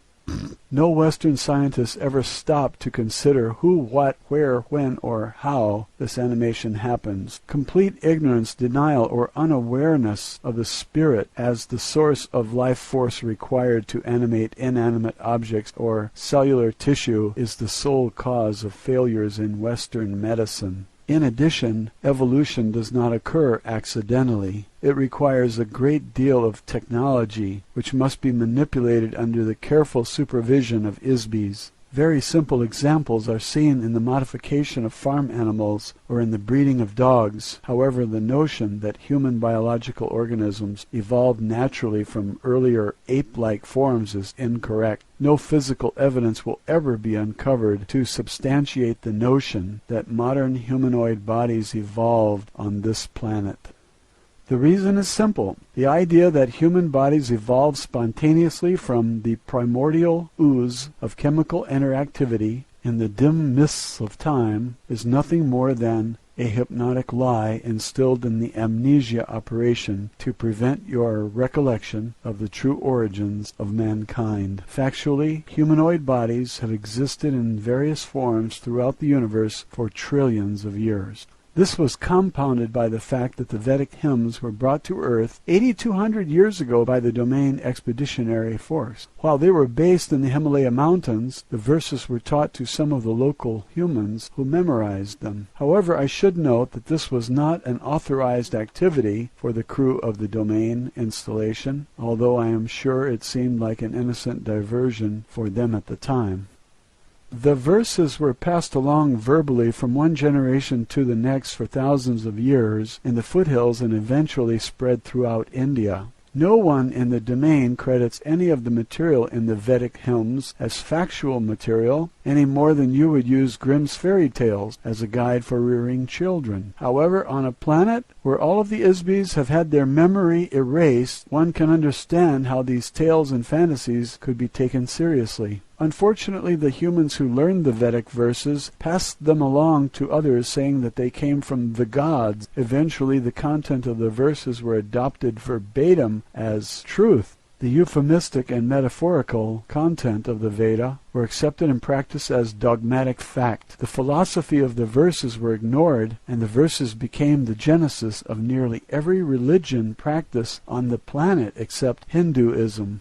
As an officer, pilot, and engineer of the domain, I must always assume a very pragmatic point of view. I could not be effective or accomplish my missions if I were to use philosophical dogma or rhetoric as my operations manual. Therefore, our discussion of history is based on actual events that occurred long before any Isbis arrived on Earth, and long before the old empire came into power. I can relate part of this history from my personal experience. Many billions of years ago, I was a member of a very large biological laboratory in a galaxy far from this one. It was called the Arcadia Regeneration Company. I was a biological engineer working with a large staff of technicians. It was our business to manufacture and supply new life forms to uninhabited planets. There were millions of star systems with millions of uninhabited planets in the region at that time. There were many other biological laboratory companies at that time also. Each of them specialized in producing different kinds of life forms depending on the class of the planet being populated. Over a long span of time, these laboratories developed a vast catalog of species throughout the galaxies. The majority of the basic genetic material is common to all species of life.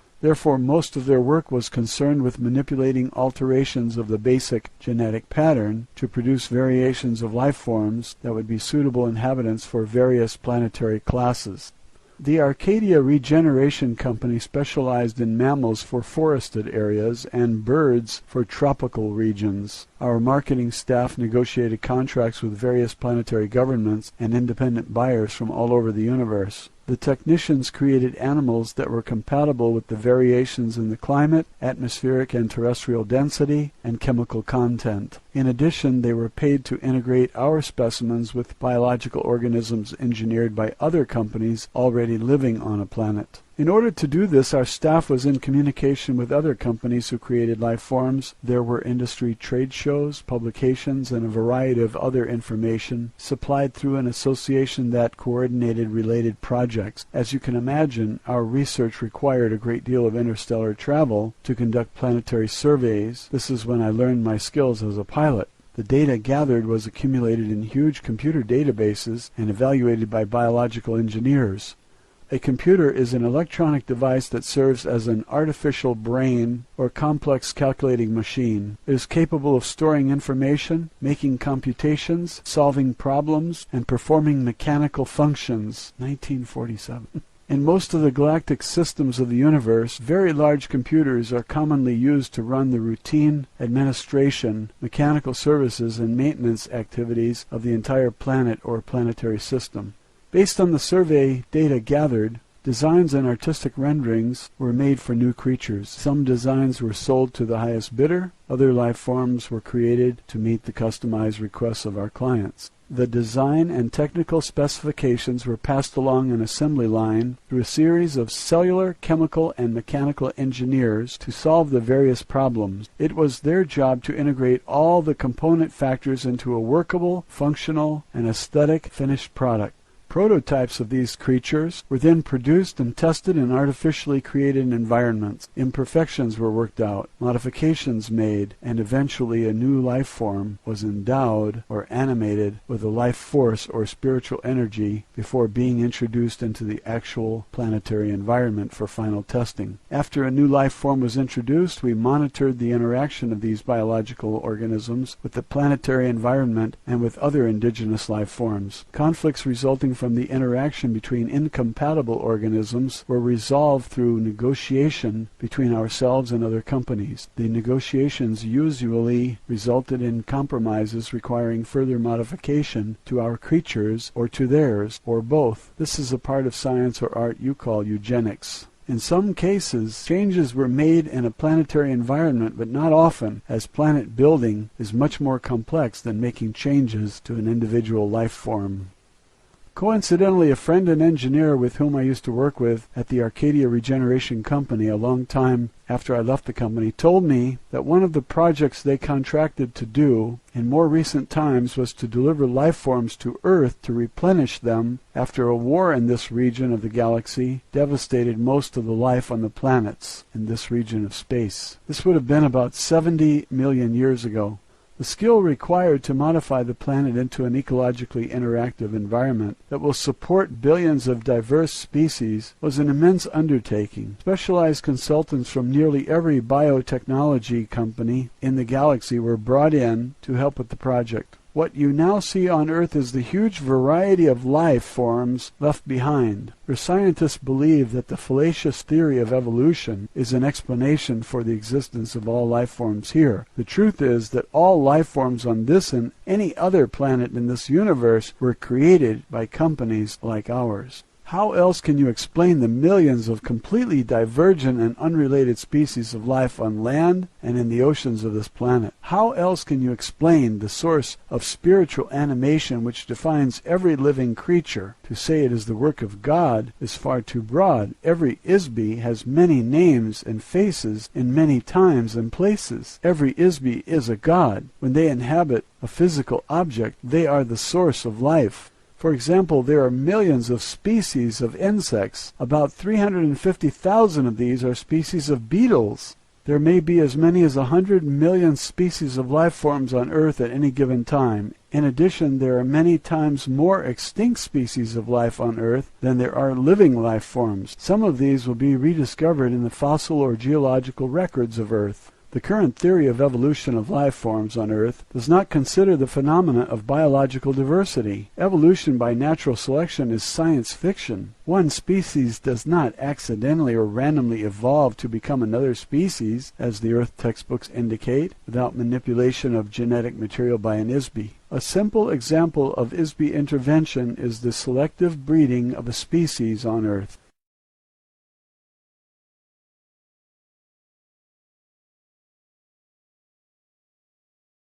Roswell, Alien Interview, Chapter 11, A Lesson in Science, Matilda O'Donnell McElroy, Personal Note. The transcript of this interview is verbatim. There is nothing more I can add to it. It says everything. Official transcript of interview, top secret. Official transcript of the US Army Air Force, Roswell Army Airfield, 509th Bomb Group. Subject, Alien Interview, July 29, 1947, first session. Today, Airl told me some very technical things. I took a few notes to remind myself so I can repeat what she said as closely as possible. She began with an analogy about scientific knowledge.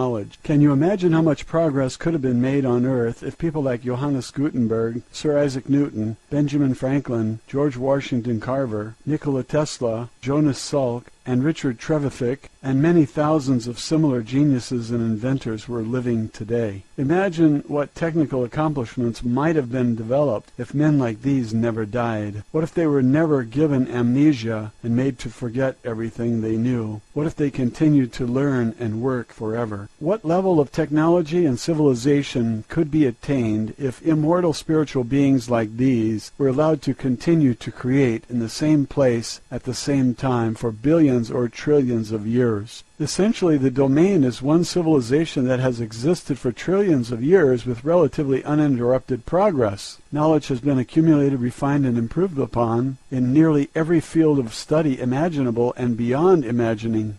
Originally, the interaction of ISB illusions or inventions created the very fabric of the physical universe, the microcosm and the macrocosm. Originally, the interaction of ISB illusions or inventions created the very fabric of the physical universe, the microcosm and the macrocosm. Every single particle of the universe has been imagined and brought into existence by an ISB. Everything created from an idea, a thought, with no weight or size or location in space. Every speck of dust in space, from the size of the tiniest subatomic particle to the size of a sun or Magellanic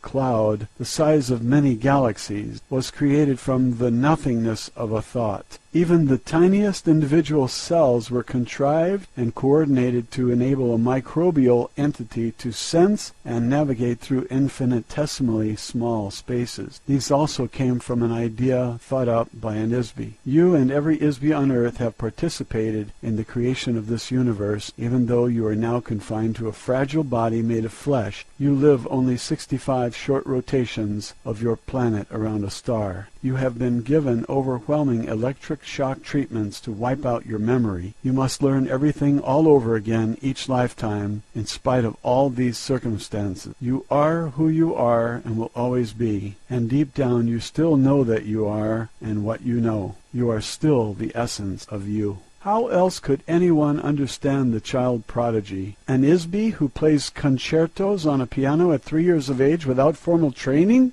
Impossible if they do not simply remember what they have already learned from thousands of lives spent in front of a keyboard in times untold or on planets far away. They may not know how they know, they just know. Humankind has developed more technology in the past 100 years than in the past 2,000 years. Why? The answer is simple. The influence of the old empire over the mind and over the affairs of mankind has been diminished by the domain. A renaissance of invention of Earth began in 1250 A.D. with the destruction of the old Empire space fleet in the solar system. During the next 500 years, Earth may have the potential to regain autonomy and independence, but only to the degree that humankind can apply the concentrated genius of the ISBs on Earth to solve the amnesia problem. However, on a cautionary note, the inventive potential of the ISBs who have been exiled to this planet is severely compromised by the criminal elements of the Earth population, specifically politicians, warmongers, and irresponsible physicists who create unlimited weapons such as nuclear bombs, chemicals, disease, and social chaos. These have the potential to extinguish all life forms on Earth forever. Even the relatively small explosions that were tested and used in the past 2 years on Earth have the potential to destroy all life, if deployed in sufficient quantity. Larger weapons could consume all the oxygen in the global atmosphere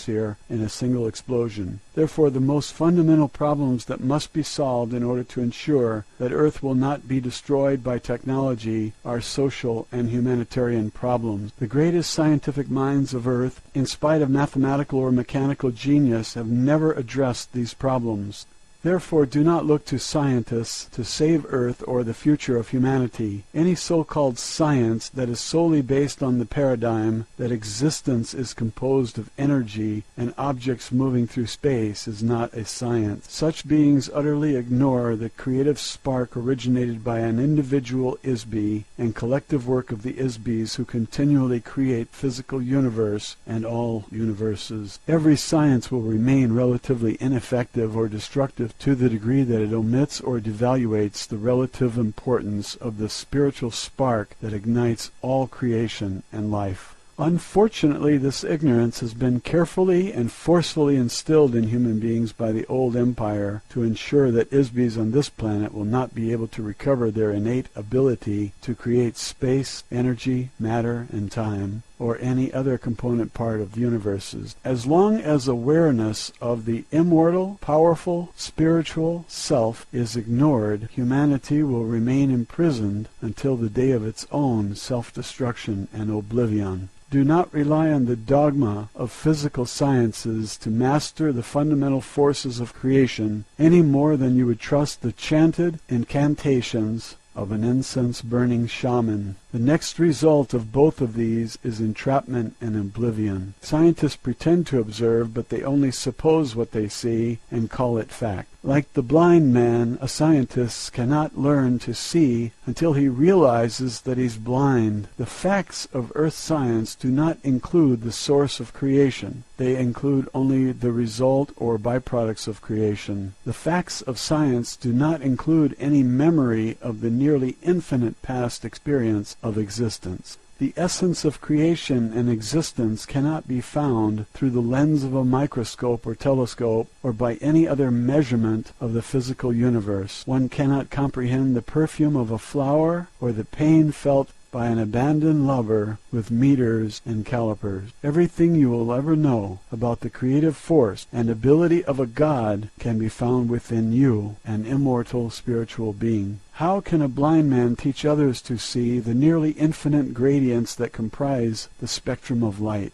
The notion that one can understand the universe without understanding the nature of an ISB is as absurd as conceiving that an artist is a speck of paint on his own canvas, or that the lace on a ballet shoe is the choreographer's vision, or the grace of a dancer, or the electric excitement of opening night. Study of the spirit has been booby-trapped by the thought control operation through religious superstitions they instill in the minds of men. Conversely, the study of the spirit and the mind have been prohibited by science, which eliminates anything that is not measurable in the physical universe. Science is the religion of matter. It worships matter. The paradigm of science is that creation is all and the creator is nothing. Religion says the creator is all and the creation is nothing. These two extremes are the bars of a prison cell. They prevent observation of all phenomenon as an interactive whole. Study of creation without knowing the ISB, the source of creation, is futile. When you sail to the edge of a universe conceived by science, you fall off the end into an abyss of dark, dispassionate space and lifeless, unrelenting force. On earth you have been convinced that the oceans of the mind and spirit are filled with gruesome, ghoulish monsters that will eat you alive if you dare to venture beyond the breakwater of superstition. The vested interest of the old empire prison system is to prevent you from looking at your own soul. They fear that you will see in your own memory the slave masters who kept you imprisoned. The prison is made of shadows in your mind. The shadows are made of lies and pain and loss and fear. The true geniuses of civilization are those ISBs who will enable other ISBs to recover their memory and regain self-realization and self-determination. This issue is not solved through enforcing moral regulation on behavior, or through the control of beings through mystery, faith, drugs, guns, or other dogma of a slave society, and certainly not through the use of electric shock and hypnotic commands.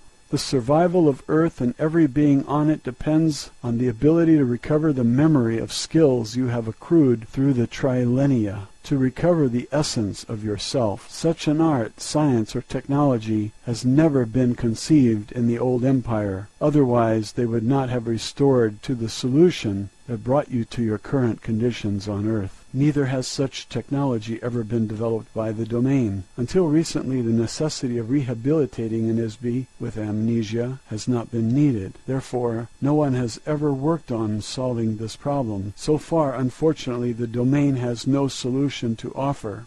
A few officers of the Domain Expeditionary Force have taken it upon themselves to provide technology to Earth during their off-duty time. These officers leave their doll at the space station and as an ISB assume or take over a biological body on Earth. In some cases, an officer can remain on duty while they inhabit and control other bodies at the same time. This is a very dangerous and adventurous undertaking. It requires a very able ISB to accomplish such a mission and return to the base successfully. One officer who did this recently while continuing to attend his official duties was known on Earth as the electronics inventor Nikola Tesla. It is my intention, although is not a part of my mission orders, to assist you in your efforts to advance scientific and humanitarian progress on Earth. My intention is to help other ISBs to help themselves. In order to solve the amnesia problem on Earth, you will need much more advanced technology, as well as social stability to allow enough time for research, and need much more advanced technology as well as social stability to allow enough time for research and development of techniques to free the ISB from the body and to free the mind of the ISB from amnesia. Although the domain has a long-term interest in maintaining Earth as a useful planet, it has no particular interest in the human population of Earth other than its own personnel here. We are interested in preventing the destruction as well as accelerating the development of technologies that will sustain the infrastructures of the global biosphere, hydrosphere, and atmosphere. To this end, you will discover on very careful and thorough examination that my spacecraft contains a wide assortment of technology that does not exist on your Earth. If you distribute pieces of this craft to various scientists for study, they will be able to reverse engineer some of the technology to the extent that Earth has the raw materials required to replicate these components. Some features will be indecipherable. Other features cannot be duplicated as Earth does not have the natural resources required to replicate them. This is especially true of the metals used to construct the craft. Not only do these metals not exist on Earth, the refining process required to produce these metals took billions of years to develop. It is also true of the navigation system, which requires an ISB whose own personal wavelength has been specifically attuned to the neural network of the craft. The pilot of the craft must possess a very high order of energy, volition, discipline, training, and intelligence to manipulate such a craft. ISBs on Earth are incapable of this expertise because it requires the use of an artificial body specifically created for this purpose. Certain individual Earth scientists, some of whom are among the most brilliant minds in the history of the universe, will have their memory of this technology jogged when they examine the craft components, just as some of the scientists and physicists on Earth have been able to remember how to recreate electronic generators, internal combustion, and steam locomotion, refrigeration, aircraft, antibiotics, and other tools of your civilization. They will also rediscover other vital technology in my craft. The following are the specific systems embodied in my craft that contain useful components. There is an assortment of microscopic wiring or fibers within the walls of the craft that control such things as communications, information storage, computer function, and automatic navigation. The same wiring is used for light, sublight, and ultralight spectrum detection and vision. The fabrics of the interior of the craft are far superior to any on Earth at this time and have hundreds of thousands of applications. You will also find mechanisms for creating, amplifying, and channeling light particles or waves as a form of energy. As an officer, pilot, and engineer of the domain forces, I am not at liberty to discuss or convey the detailed operation or construction of the craft in any way other than what I have just disclosed. However, I am confident that there are many competent engineers on Earth who will develop useful technology with these resources. I am providing these details to you in the hope that the greater good of the domain will be served.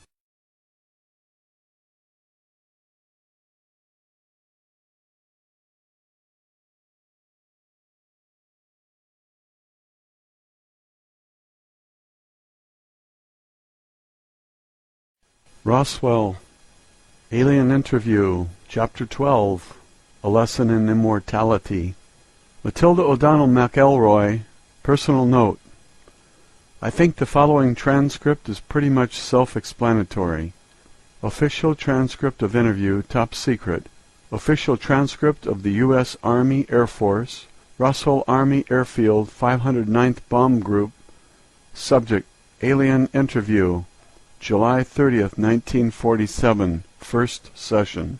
Immortal spiritual beings, which I refer to as ISBEs for the sake of convenience, are the source and creators of illusions.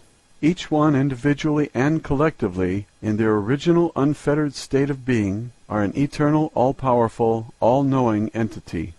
ISBEs create space by imagining a location. The intervening distance between themselves and the imagined location is what we call space.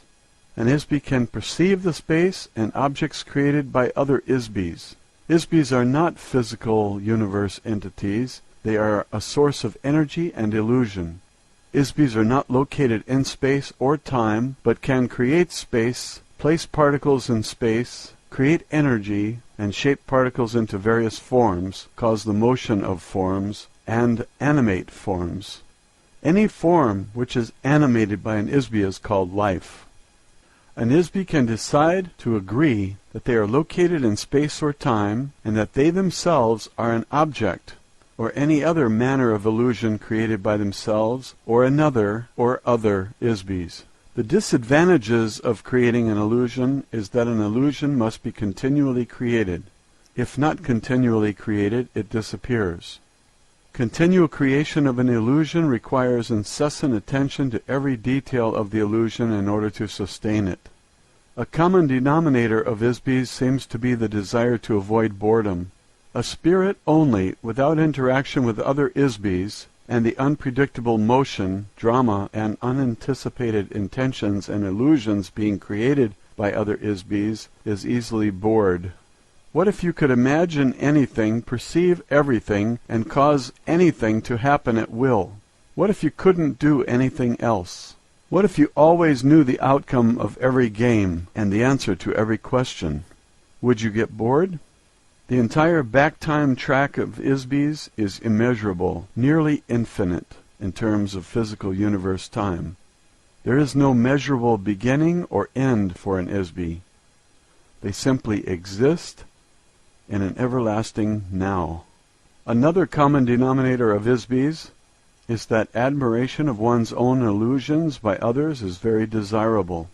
If the desired admiration is not forthcoming, the ISBE will keep creating the illusion in an attempt to get admiration. One could say that the entire physical universe is made of unadmired illusions. The origins of this universe began with the creation of individual illusionary spaces. These were the home of the ISBEs. Sometimes a universe is a collaborative creation of illusions by two or more ISBEs. A proliferation of ISBEs in the universe they create sometimes collide or become commingled or merge to an extent that many ISBEs shared in the co-creation of a universe. ISBEs diminish their ability in order to have a game to play. ISBEs think that any game is better than no game. They will endure pain, suffering, stupidity, privation, and all manner of unnecessary and undesirable conditions just to play a game. Pretending that one does not know all, see all, and cause all is a way to create the conditions necessary for playing a game. Unknowns, freedoms, barriers, and/or opponents and goals. Ultimately, playing a game solves the problem of boredom. In this fashion, all the space, galaxy, suns, planets, and physical phenomena of this universe, including life forms, places, and events that have been created by ISBEs and sustained by mutual agreement that these things exist. There are as many universes as there are ISBEs to imagine, build, and perceive them, each existing concurrently with its own continuum. Each universe is created using its own unique set of rules as imagined, altered, preserved, or destroyed by one or more ISBEs who created it. Time, energy, objects, and space, as defined in terms of the physical universe, may or may not exist in other universes. The domain exists in such a universe as well as in the physical universe. One of the rules of the physical universe is that energy can be created but not destroyed. So the universe will keep expanding as long as ISBEs keep adding more new energy to it. It's nearly infinite. It is like an automobile assembly line that never stops running, and none of the cars are ever destroyed. Every ISB is basically good, therefore an ISB does not enjoy doing things to other ISBs which they themselves do not want to experience. For an ISB, there is no inherent standard for what is good or bad, right or wrong, ugly or beautiful. These ideas are all based on the opinion of each individual ISB. The closest concept that human beings have to describe an ISB is as a God, all-knowing, all-powerful, infinite. So how does a God stop being a God? They pretend not to know. How can you play a game of hide-and-seek if you always know where the other person is hiding? You pretend not to know where the other players are hiding, so you can go off and seek them. This is how games are created. You have forgotten that you are just pretending. In so doing, ISBs become entrapped and enslaved inside a maze of their own devising. How does one create a cage, lock one's own self inside the cage, throw away the key, and forget there is a key or cage, and forget there is an inside or outside, and even forget that there is a self? Create the illusion that there is no illusion, the entire universe is real, and that no other universe exists or can be created. On earth, the propaganda taught and agreed upon is that the gods are responsible and that human beings are not responsible. You are taught that only God can create universes, so the responsibility for every action is assigned to another ISB or God, never oneself. No human being ever assumes personal responsibility for the fact that they themselves, individually and collectively, are gods. This fact alone is the source of entrapment for every ISB.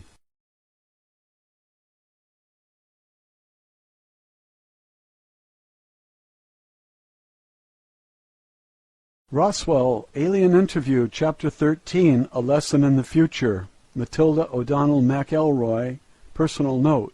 I think this transcript speaks for itself also. I relayed Airl's exact communication as faithfully as possible. My superior officers became very alarmed about the possible military implications of what Airl said in this interview. Official transcript of interview, top secret. Official transcript of the US Army Air Force. Roswell Army Airfield, 509th Bomb Group. Subject, Alien Interview, July 31st, 1947, first session. It is my personal belief that the truth should not be sacrificed on the altar of political, religious, or economic expediency. As an officer, pilot, and engineer of the domain, it is my duty to protect the greater good of the domain and its possessions. However, we cannot defend ourselves against forces of which we are not aware.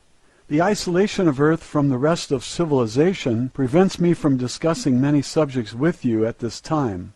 Security and protocol prevent me from revealing any but the broadest general statements about the plans and activities of the domain. However, I can give you some information that you might find useful. I must return to my assigned duties on the space station now. I have provided as much help as I feel ethically able to offer, given the requirements and constraints of my duties as an officer, pilot, and engineer of the domain forces. Therefore, I will depart as an ISB from Earth within the next 24 hours. Editor's note: the following several paragraphs appear to be personal comments made by Matilda to the stenographer regarding her interview with Airl. What this means is that Airl will leave her doll with us, as her craft is damaged beyond repair. We can examine, dissect, and study the body at our leisure. She does not have any further use for it, nor does she have any personal feelings or attachments to it, as others are readily available for her to use. Airl does not recommend that there are any technology in the body that Earth scientists will find useful, however. The technology of the body is simple, yet vastly beyond the reckoning of our current ability to analyze or reverse engineer any facet of it. The body is neither biological or mechanical, but a unique fabrication of materials and ancient technologies not found on any Earth-type planet. As Airl mentioned previously, a very rigid and distinctive hierarchy of social, economic, and cultural classes exists throughout the domain, which has remained unvaried and inviolate for many millennia. The body type and function assigned to an ISB officer varies specifically according to the rank, class, longevity, training level, command level, service record, and meritorious citations earned by each individual ISB, as with any other military insignia. The body used by Airl is specifically designed for an officer, pilot, and engineer of her rank and class. The bodies of her companions, which were destroyed in the crash, were not the same rank or class, but of a junior rank. Therefore the appearance, features, composition, and functionality of those bodies were specialized and limited to the requirements of their duties. The junior officers whose bodies were damaged in the crash have left their bodies and returned to their duties in the space station. The damage suffered by their bodies was due primarily to the fact that they were officers of lower rank. They used bodies which were partially biological and therefore far less durable and resilient than hers. Editor's note: at this point the transcript appears to resume with statements made by Airl. Although the domain will not hesitate to destroy any active vestiges of the old Empire operations wherever they are discovered, this is not our primary mission in this galaxy. I'm sure that the old Empire mind control mechanisms can be deactivated and destroyed eventually. However, it is not possible to estimate how long this may take, as we do not understand the extent of this operation at this time. We do know that the old Empire force screen is vast enough to cover this end of the galaxy at least. We also know from experience that each force generator and trapping device is very difficult to detect, locate, and destroy. Also, it is not the current mission of the Domain Expeditionary Force to commit resources to this endeavor. The eventual destruction of these devices may make it possible for your memory to be restored simply by virtue of not having it erased after each lifetime. Fortunately, the memory of an ISB cannot be permanently erased. There are many other active space civilizations who maintain various nefarious operations in this area, not the least of which is dumping unwanted ISBs on Earth. None of these craft are hostile or in violent opposition to the domain forces. They know better than to challenge us. For the most part, the domain ignores Earth and its inhabitants, except to ensure that the resources of the planet itself are not permanently spoiled. This sector of the galaxy was annexed by the domain and is the possession of the domain to do with or dispose of it as deems best. The moon of Earth and the asteroid belt have become a permanent base of operations for the domain forces. Needless to say, any attempt by humans or others to interfere in the activities of the domain in this solar system, even if it were possible, which it definitely is not, will be terminated swiftly. This is not a serious concern, as I mentioned earlier, since Homo sapiens cannot operate in open space. Of course, we will continue with the next steps of the domain expansion plan, which has remained on schedule for billions of years. Over the next 5,000 years, there will be increasing traffic and activity of the domain forces as we progress toward the center of this galaxy and beyond to spread our civilization through the universe. If humanity is to survive, it must cooperate to find effective solutions to the difficult conditions of your existence on Earth. Humanity must rise above its human form and discover where they are and that they are ISBs, and who they really are as ISBs in order to transcend the notion that they are merely biological bodies. Once these realizations have been made, it may be possible to escape your current imprisonment. Otherwise, there will be no future for the ISBs on Earth. Although there are no active battles or wars being waged between the domain and the old empire, there still exists the covert actions of the old empire taken against Earth through their thought control operation. When one knows that these activities exist, the effects can be observed clearly. The most obvious examples of these actions against the human race can be seen as incidents of sudden, inexplicable behavior. A very recent instance of this occurred in the United States military just before the Japanese attack on Pearl Harbor. Just 3 days before the attack, someone in authority ordered all the ships in Pearl Harbor to go into port and secure for inspection. The ships were ordered to take all the ammunition out of their magazines and store it below. On the afternoon before the attack, all of the admirals and generals were attending parties, even though 2 Japanese aircraft carriers were discovered standing right off Pearl Harbor. The obvious action to take would have been to contact Pearl Harbor by telephone to warn them of the danger of a fight starting and to put the ammunition back and order the ships to get out of port into the open sea. About 6 hours before the Japanese attack began, a U.S. Navy ship sank a small Japanese submarine right outside the harbor. Instead of contacting Pearl Harbor by telephone to report the incident, a warning message was put into top-secret code, which took about 2 hours to encode. Then it took another 2 hours to decode. The word of warning to Pearl Harbor did not arrive until 10 a.m. Pearl Harbor time, Sunday, 2 hours after the Japanese attack destroyed the U.S. fleet. How do things like this happen? If the men who were responsible for these obviously disastrous errors were stood up and asked bluntly to justify their actions and intentions, we would find out that they were quite sincere in their jobs. Ordinarily, they do the very best they can do for people and nations. However, all of a sudden, from some completely unknown and undetectable source enters these wild, unexplainable situations that just can't exist. The old empire thought control operation is run by a small group of old baboons with very small minds.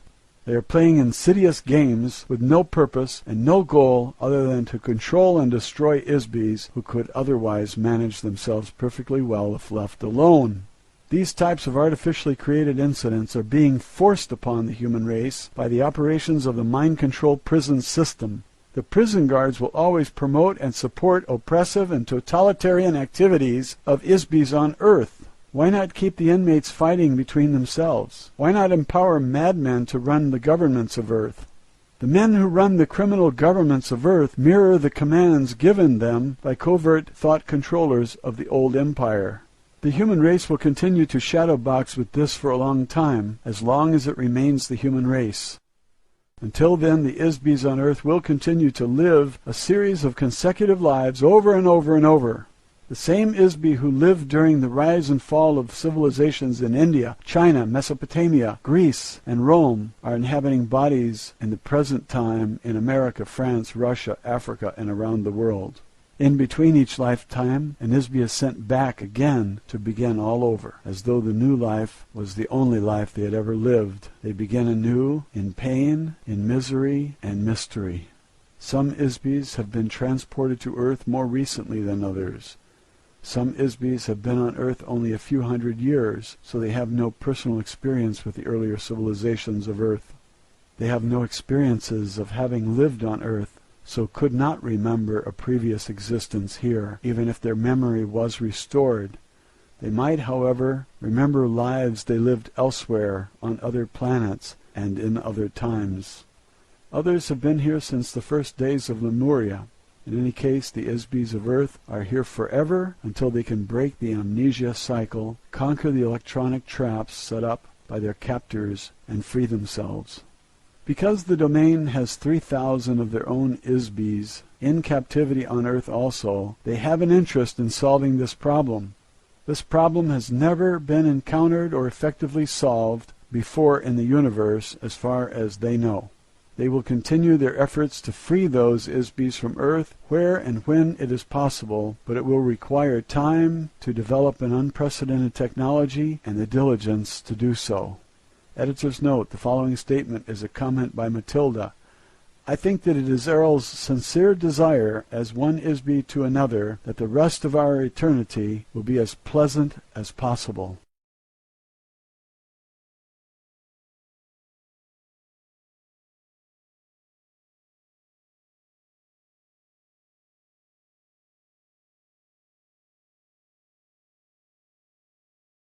Roswell, Alien Interview, Chapter 14. Airl reviews the interview transcripts. Matilda O'Donnell McElroy, personal note. Shortly after I finished recounting the previous interview with Airl to the stenographer, I was summoned urgently to the office of the commanding officer of the base. I was escorted by 4 heavily armed military policemen. When I arrived, I was asked to be seated in a very large makeshift office that had been arranged with a conference table and chairs. In the office were several dignitaries I had seen at various times in the gallery. I recognized a few of them because they were famous men. I was introduced to these men, which included Army Air Force Secretary Symington, General Nathan Twining, General Jimmy Doolittle, General Vandenberg, and General Northstat. To my surprise, Charles Lindbergh was also in the office. Secretary Symington explained to me that Mr. Lindbergh was there as a consultant to the Chief of Staff of the US Airforce. There were several other men present in the room who were not introduced. I assume these men were personal aides to the officers or agents of some intelligence service. All of this sudden attention, not only from the Secretary and generals, but from world-famous people as Mr. Lindbergh and Mr. Doolittle, made me realize how critically important my role as an interpreter for Airl was, as seen through the eyes of others. Until this time I was not really aware of this except in a peripheral sense. I suppose this was because I was so absorbed in details of the extraordinary situation. Suddenly I began to grasp the magnitude of my role. I think that the presence of these men in that meeting was intended in part to impress me with this fact. The Secretary instructed me not to be nervous. He said that I was not in any trouble. He asked me if I thought the alien would be willing to answer a list of questions they had prepared. He explained that they were very eager to discover many more details about Airl, the flying disc, the domain, and many other subjects that Airl had disclosed in the interview transcripts. Of course, they were mainly interested in questions relating to the military security and the construction of the flying disc. I told them that I was very sure that Airl had not changed her mind about answering questions, as nothing had changed that would cause her to trust the intentions of the men in the gallery. I repeated that Airl had communicated everything that she was willing and at liberty to discuss already. In spite of this, they insisted that I would ask Airl again if she would answer questions, and the answer was still no. I was to ask her if she would be willing to read the written copies of the transcripts of my interview translations. They wanted to know if Airl would verify that my understanding and translation of our interviews was correct. Since Airl could not read English very fluently, the Secretary asked if they could be allowed to observe for themselves while Airl read the transcripts and verify that they were correct in writing. They wanted her to write a copy of the transcripts, whether the translation were correct or not, and make a note of anything that was not accurate in the transcripts. Of course, I had no choice but to obey orders, and I did exactly what the Secretary requested. I was given a copy of the transcripts with a signature page, which I was to show to Airl.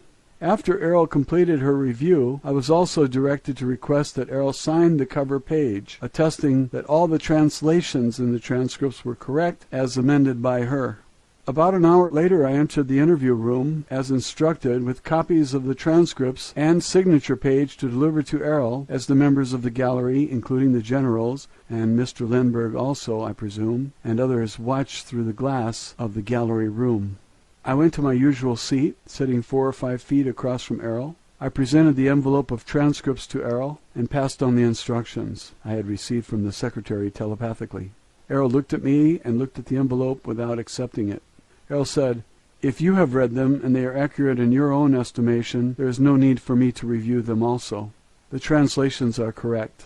You can tell your commander that you have faithfully conveyed a record of our communication." I assured Airl that I had read them, and they were exact recordings of everything I told the transcription typist. "Will you sign the page then?" I asked. "No, I will not," said Airl. "May I ask you why not?" I said. I was a little confused as to why she wasn't willing to do such a simple thing. "If your commander does not trust his own staff to make an honest and accurate report to him, what confidence will my signature on the page give him? Why will he trust an ink mark on a page made by an officer of the domain if he does not trust his own loyal staff?" I didn't quite know what to say to that. I couldn't argue with Airl's logic, and I couldn't force her to sign the document either. I sat in my chair for a minute, wondering what to do next. I thanked Airl and told her I needed to go ask my superiors for further instructions. I placed the envelope of the transcripts in the inside breast pocket of my uniform jacket, and I began to rise from my chair. At that moment the door from the gallery room slammed open. 5 heavily armed military police rushed into the room. A man in a white laboratory coat followed closely behind them. He pushed a small cart that carried a box-shaped machine with a lot of dials on the face of it. Before I could act, 2 of the MPs grabbed Airl and held her firmly down on the oversized chair she had been sitting on since the first day of our interviews together.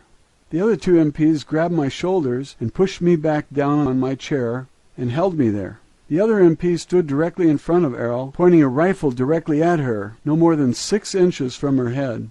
The man in the lab coat quickly wheeled the cart behind Airl's chair. He deftly placed a circular headband over Airl's head and turned back to the machine on the cart. Suddenly he shouted the word "Clear!" The soldiers who were holding Airl released her. At that instant I saw Airl's body stiffen and shudder. This lasted for about 15 or 20 seconds. The machine operator turned a knob on the machine and Airl's body slumped back into the chair. After a few seconds he turned the knob again and Airl's body stiffened as before. He repeated the same process several more times. I sat in my chair being held down all the while by the MPs, and I didn't understand what was going on. I was terrified and transfixed by what was happening. I couldn't believe it. After a few minutes, several other men wearing white lab coats entered the room. They briefly examined Airl, who was now slumped listlessly in the chair. They mumbled a few words to each other. One of the men waved to the gallery window. A gurney was immediately rolled into the room by 2 attendants. These men lifted Airl's limp body onto the gurney, strapped her down across the chest and arms, and rolled it out of the room. I was immediately escorted out of the interview room by the MPs and taken directly to my quarters, where I was locked in my room with the MPs remaining at guard outside the door. After about half an hour there was a knock at the door of my quarters. When I opened it, General Twining entered, together with the machine operator in the white lab coat. The general introduced the man to me as Dr. Wilcox. He asked me to accompany him and the doctor. We left the room, followed by the MPs. After several twists and turns through the complex, we entered a small room where Airl had been wheeled on the gurney. The general told me that Airl and the domain were considered to be a very important military threat to the United States. Airl had been immobilized so that she could not depart and return to her base, as she said she would do in the interview. It would be a very grave risk to national security to allow Airl to report what she observed during her time at the base, so it had been determined that decisive action was needed to prevent this. The general asked me if I understood why this was necessary. I said that I did, although I most certainly did not agree that it was the least bit necessary, and I certainly did not agree with the surprise attack on Airl and me in the interview room. However, I said nothing about this to the general because I was very afraid of what might happen to me and Airl if I protested.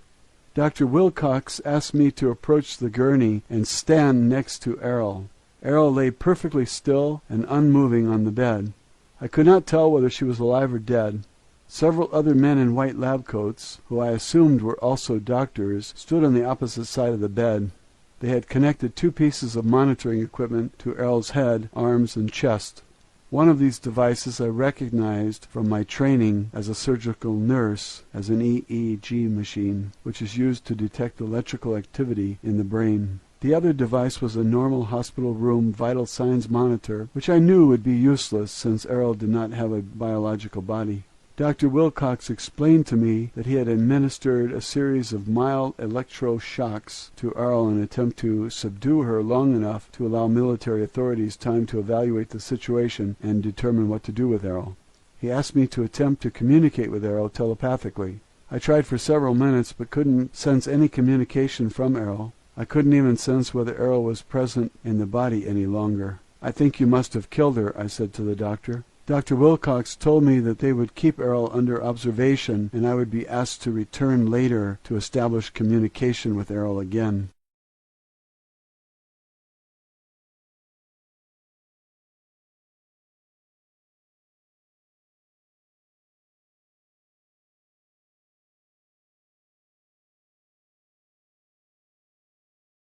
Roswell, Alien Interview, Chapter 15, My Interrogation.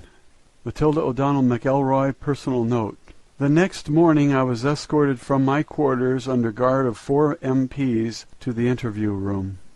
Airl's overstuffed chair had been removed from the room and replaced by a small desk and several office chairs. I was asked to sit down and wait to be interviewed. After a few minutes, Dr. Wilcox came into the office together with another man wearing a plain business suit. The man introduced himself as John Reed. Dr. Wilcox explained to me that Mr. Reed had been flown in from Chicago at the request of my superior officers to conduct a lie detector test on me. My surprise at this statement was so obvious that Dr. Wilcox noticed that I was obviously taken aback and insulted at the insinuation that I had ever lied about anything. Nonetheless, Mr. Reed began to set up his polygraph device on the desk next to my chair, while Dr. Wilcox continued to explain in a calm voice that the test was being administered for my own protection. Since all the interviews with the alien had been conducted telepathically, and that Airl had decided to read and attest that the typed transcripts were accurate, that the truth and accuracy of the statements contained in the transcripts depended entirely upon my personal word alone, there was no other reliable way to test the accuracy of the transcripts without submitting me to a battery of tests and psychological examinations to determine, in the opinion of experts, meaning himself, whether the transcripts should be taken seriously or not. The tone of his voice said very clearly, or dismissed as the delusional ranting of a mere woman. Mr. Reed proceeded to strap a rubber tube around my chest, as well as an ordinary blood pressure cutoff around my upper arm. Then he placed electrodes on the fingers and surfaces of my hands. He explained that he would be very objective during the interview because he had been thoroughly trained in scientific interrogation. This training was supposed to make his interrogation free of human error. Mr. Reed explained to me that in response to the questions he and Dr. Wilcox were going to ask me, that actual physiological changes would be transmitted through a small panel unit. The readings would then be tracked on moving graph paper, which he placed beside the machine on the desk. The parallel graphs on the paper would then be correlated and interpreted by Mr. Reed with the expert assistance of Dr. Wilcox to determine whether or not I was lying. Both Mr. Reed and Dr. Wilcox asked me a series of innocuous questions to begin, which advanced into a more pointed interrogation about my interviews with Airl. Here's what I remember about the questions. "What is your name?" "Matilda O'Donnell," I replied. "What is your date of birth?" "June 12, 1924, I said. "What is your age?" 23. "Where were you born?" "Los Angeles, California," I said, and so on and so forth. "Are you able to communicate by telepathy?" "No, I have never been able to do this with anyone except Airl," I said. "Were any of the statements you made to the stenographer falsified?" "No," I answered. "Have you intentionally or unintentionally imagined or fabricated any of the communication you claim to have had with the alien?" "No, of course not," I said. "Are you intentionally attempting to deceive anyone?" "No." "Are you attempting to obstruct this test?" "No." "What color are your eyes?" "Blue." "Are you Catholic?" "Yes." "Would you tell the same stories to your parish priest in a Catholic church confessional that you told the stenographer here at the base?" "Yes." "Are you trying to hide anything from us?" "No, nothing." "Do you believe everything the alien communicated to you?" "Yes." "Do you consider yourself to be a gullible person?" "No." The questions continued in this manner for more than an hour.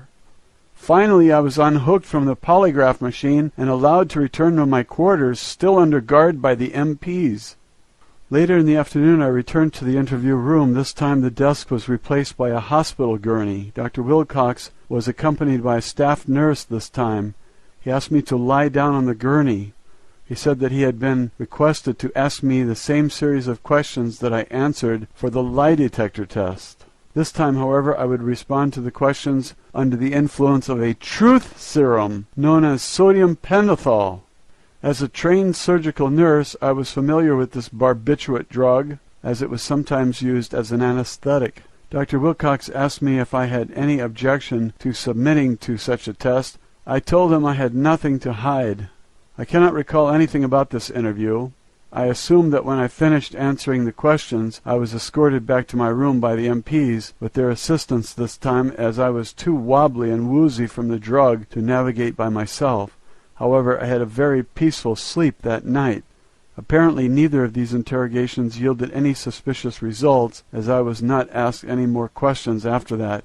Thankfully, I was left alone during the rest of my time at the base.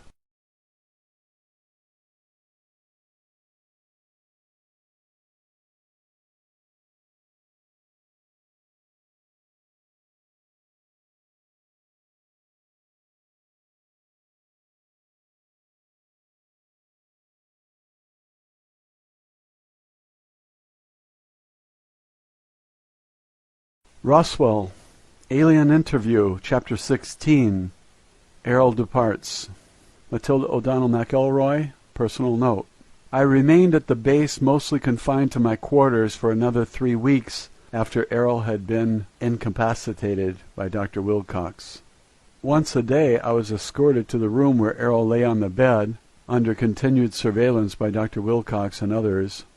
Each time I went to the room I was asked to try to communicate with Airl again. Each time there was no response. This saddened me a great deal. As the days continued, I became increasingly more certain and distressed that Airl was dead, if that is the right word for it.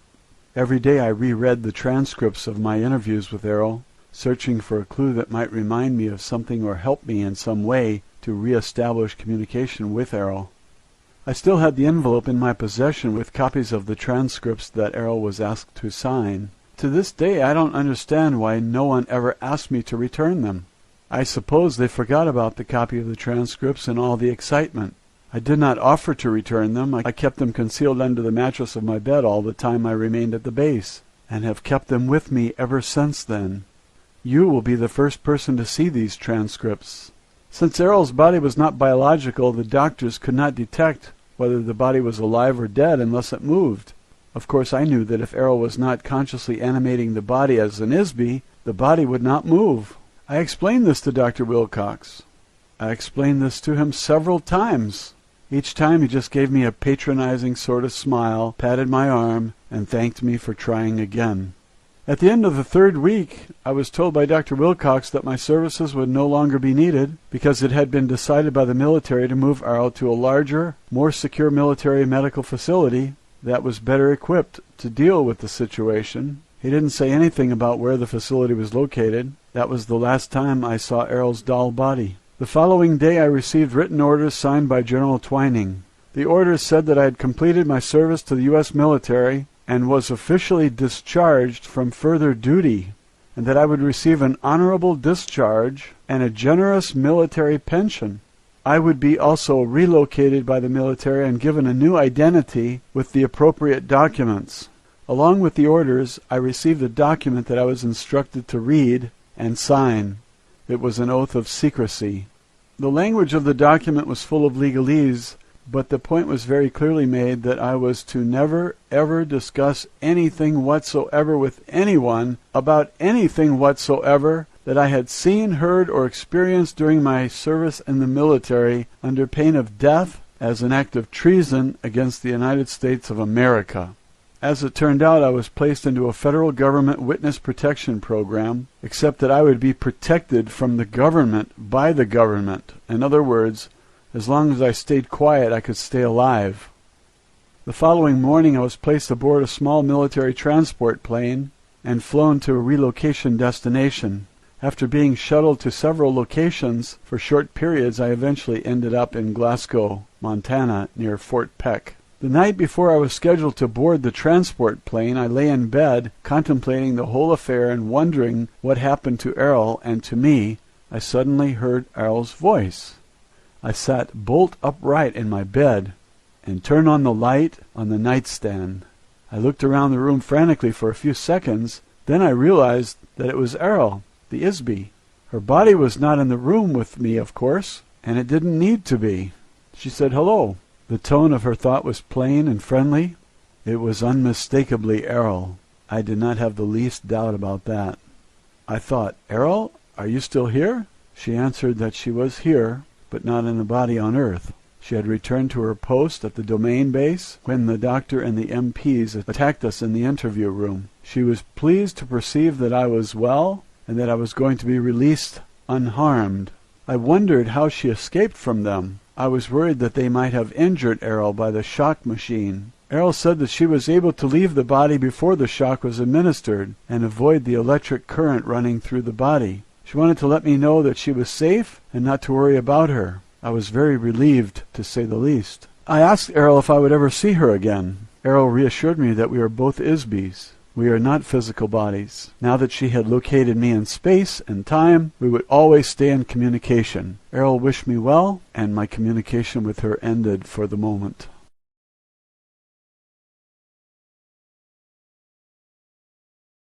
Roswell, Alien Interview, Postscript from Mrs. McElroy. Editor's note: the following message was enclosed in a separate envelope marked "Read Me Last," together with the original letter, the transcripts, and the other notes of explanation I received in the envelope from Mrs. McElroy. This is what the message said. The other documents in this envelope are the end of the story as far as what happened back in 1947. However, several months after the government got me settled at my final relocation destination, I continued my communication with Airl on a regular basis. It has been almost exactly 40 years since the crash at Roswell. Since then it has become obvious to me that I have been able to communicate telepathically with Airl for one reason. I am one of the 3,000 members of the Lost Battalion.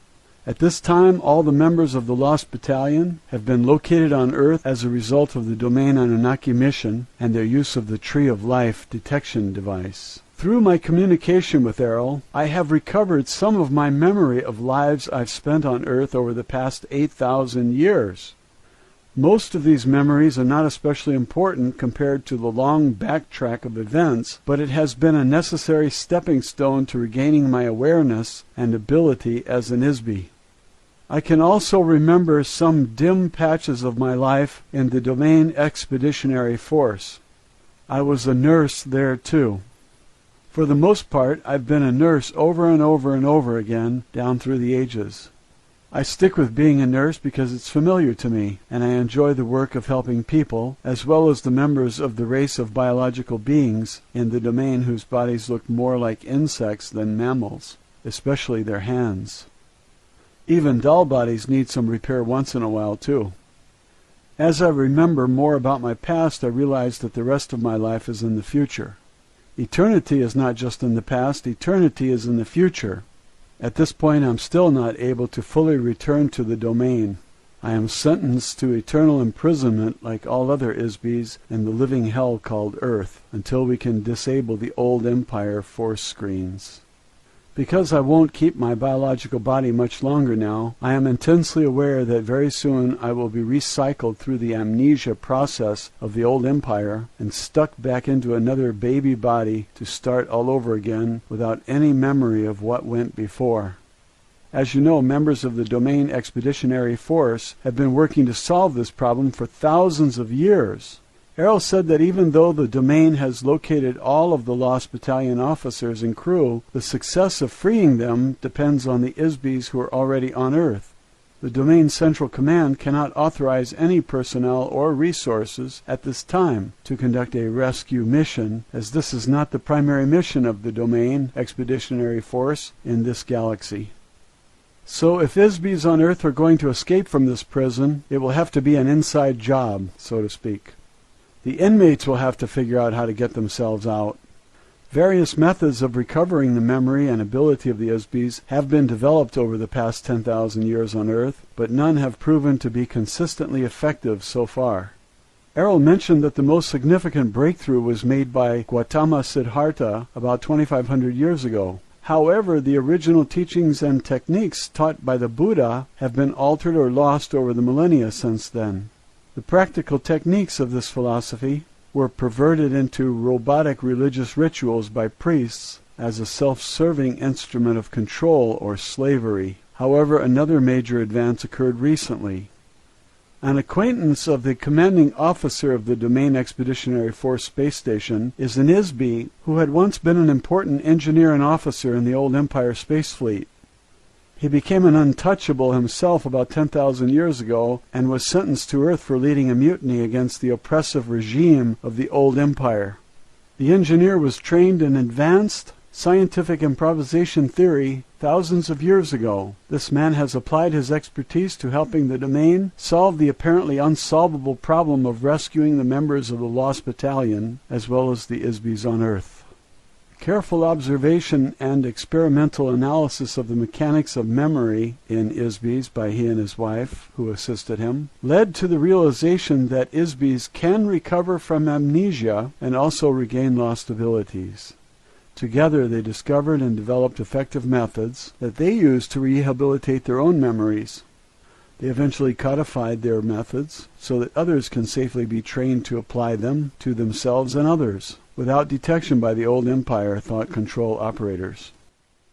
Their research also revealed that ISBs can occupy and operate more than one body at the same time, a fact that previously was thought to be uniquely limited to officers of the domain. One example of this fact is that the engineer in a previous lifetime on Earth was Suleiman the Magnificent. His assistant was a harem girl who rose up from slavery to become his wife and rule the Ottoman Empire with him. Simultaneously, she inhabited another body and ruled her own empire as Queen Elizabeth. As the Queen of England, she never married because she was already married to the Sultan of the Ottoman Empire. In a later life, he was incarnated as Cecil Rhodes. During his life as Rhodes, she was again a princess, this time from Poland. As such, she pursued Rhodes unsuccessfully toward the end of his life. However, in their next incarnation, they met again, were married, had a family, and again worked together successfully all of their lives. Several other notable examples of this phenomena were observed. For example, the process of refining steel was invented by the same ISB who inhabited two bodies simultaneously. One was named Kelly, who lived in Kentucky, and the other was a man named Bessemer, who lived in England. They both conceived the same process at the same time. Another example is Alexander Graham Bell, the inventor of the telephone, which was invented by several others at the same time, including Elijah Gray. The telephone was conceived concurrently in several locations around the world all at once. This was a single ISB of such tremendous energy and ability that he was able to operate several bodies in several different locations while conducting complex research work. Thanks to these revelations, the domain has been able to return some of ISBs of the Lost Battalion to active duty on a limited part-time basis. For example, two young girls who occupy biological bodies on Earth now are at the same time working as active members of the Domain Expeditionary Force on the Asteroid Space Station as operators of a communications switchboard. These operators relay messages between the Domain Expeditionary Force and the Domain Command Headquarters. Recently, I myself have been able to resume some of my own duties for the Domain Expeditionary Force while continuing to live on Earth. This is not an easy task, however, and can only be done while my biological body is sleeping. It makes me very, very happy to know that we may not have to stay on Earth forever.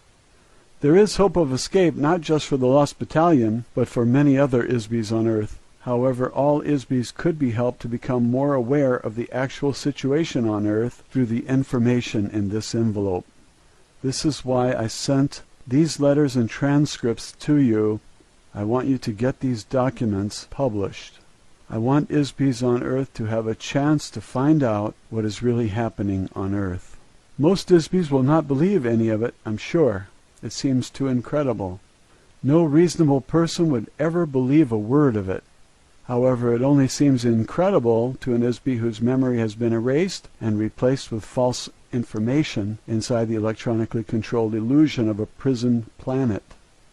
We must not allow the apparent incredibility of our situation to prevent us from confronting the reality of it. Frankly, reasons have nothing to do with reality. There are no reasons. Things are what they are. If we don't face the facts of our situation, we're going to stay under the thumb of the old empire forever. The biggest weapon the old empire has left now is our ignorance of what they were doing to all the ISBs on Earth. Disbelief and secrecy are the most effective weapons they have. The government agencies that classify the enclosed transcripts as top secret are run by ISBs who are nothing more than mindless automations covertly ordered through the hypnotic commands given by the old empire prison operators. They are the unknowing slaves of unseen slave masters, and all the more enslaved by their willingness to be slaves. Most of the ISBs on Earth are good, honest, able beings, artists, managers, geniuses, freethinkers, and revolutionaries who have harmed no one, really. They are no threat to anyone except the criminals who have imprisoned them. They must find out about the old empire amnesia and hypnosis operation. They must remember their own past lives. The only way this will ever happen is to communicate, coordinate, and fight back. We have to tell other people, and they have to discuss it openly with each other. Communication is the only effective weapon against secrecy and oppression. This is why I'm asking you to tell this story. Please share these transcripts with as many people as you can. If the people of Earth are told what is really going on here, perhaps they will begin to remember who they are and where they came from. For now we can begin our own release and rescue with words. We can be free again. We can be ourselves again. Perhaps I will meet you in person, with or without a body, somewhere in our eternal future. Good luck to all of us. Matilda O'Donnell McElroy. End of Mrs. McElroy documents.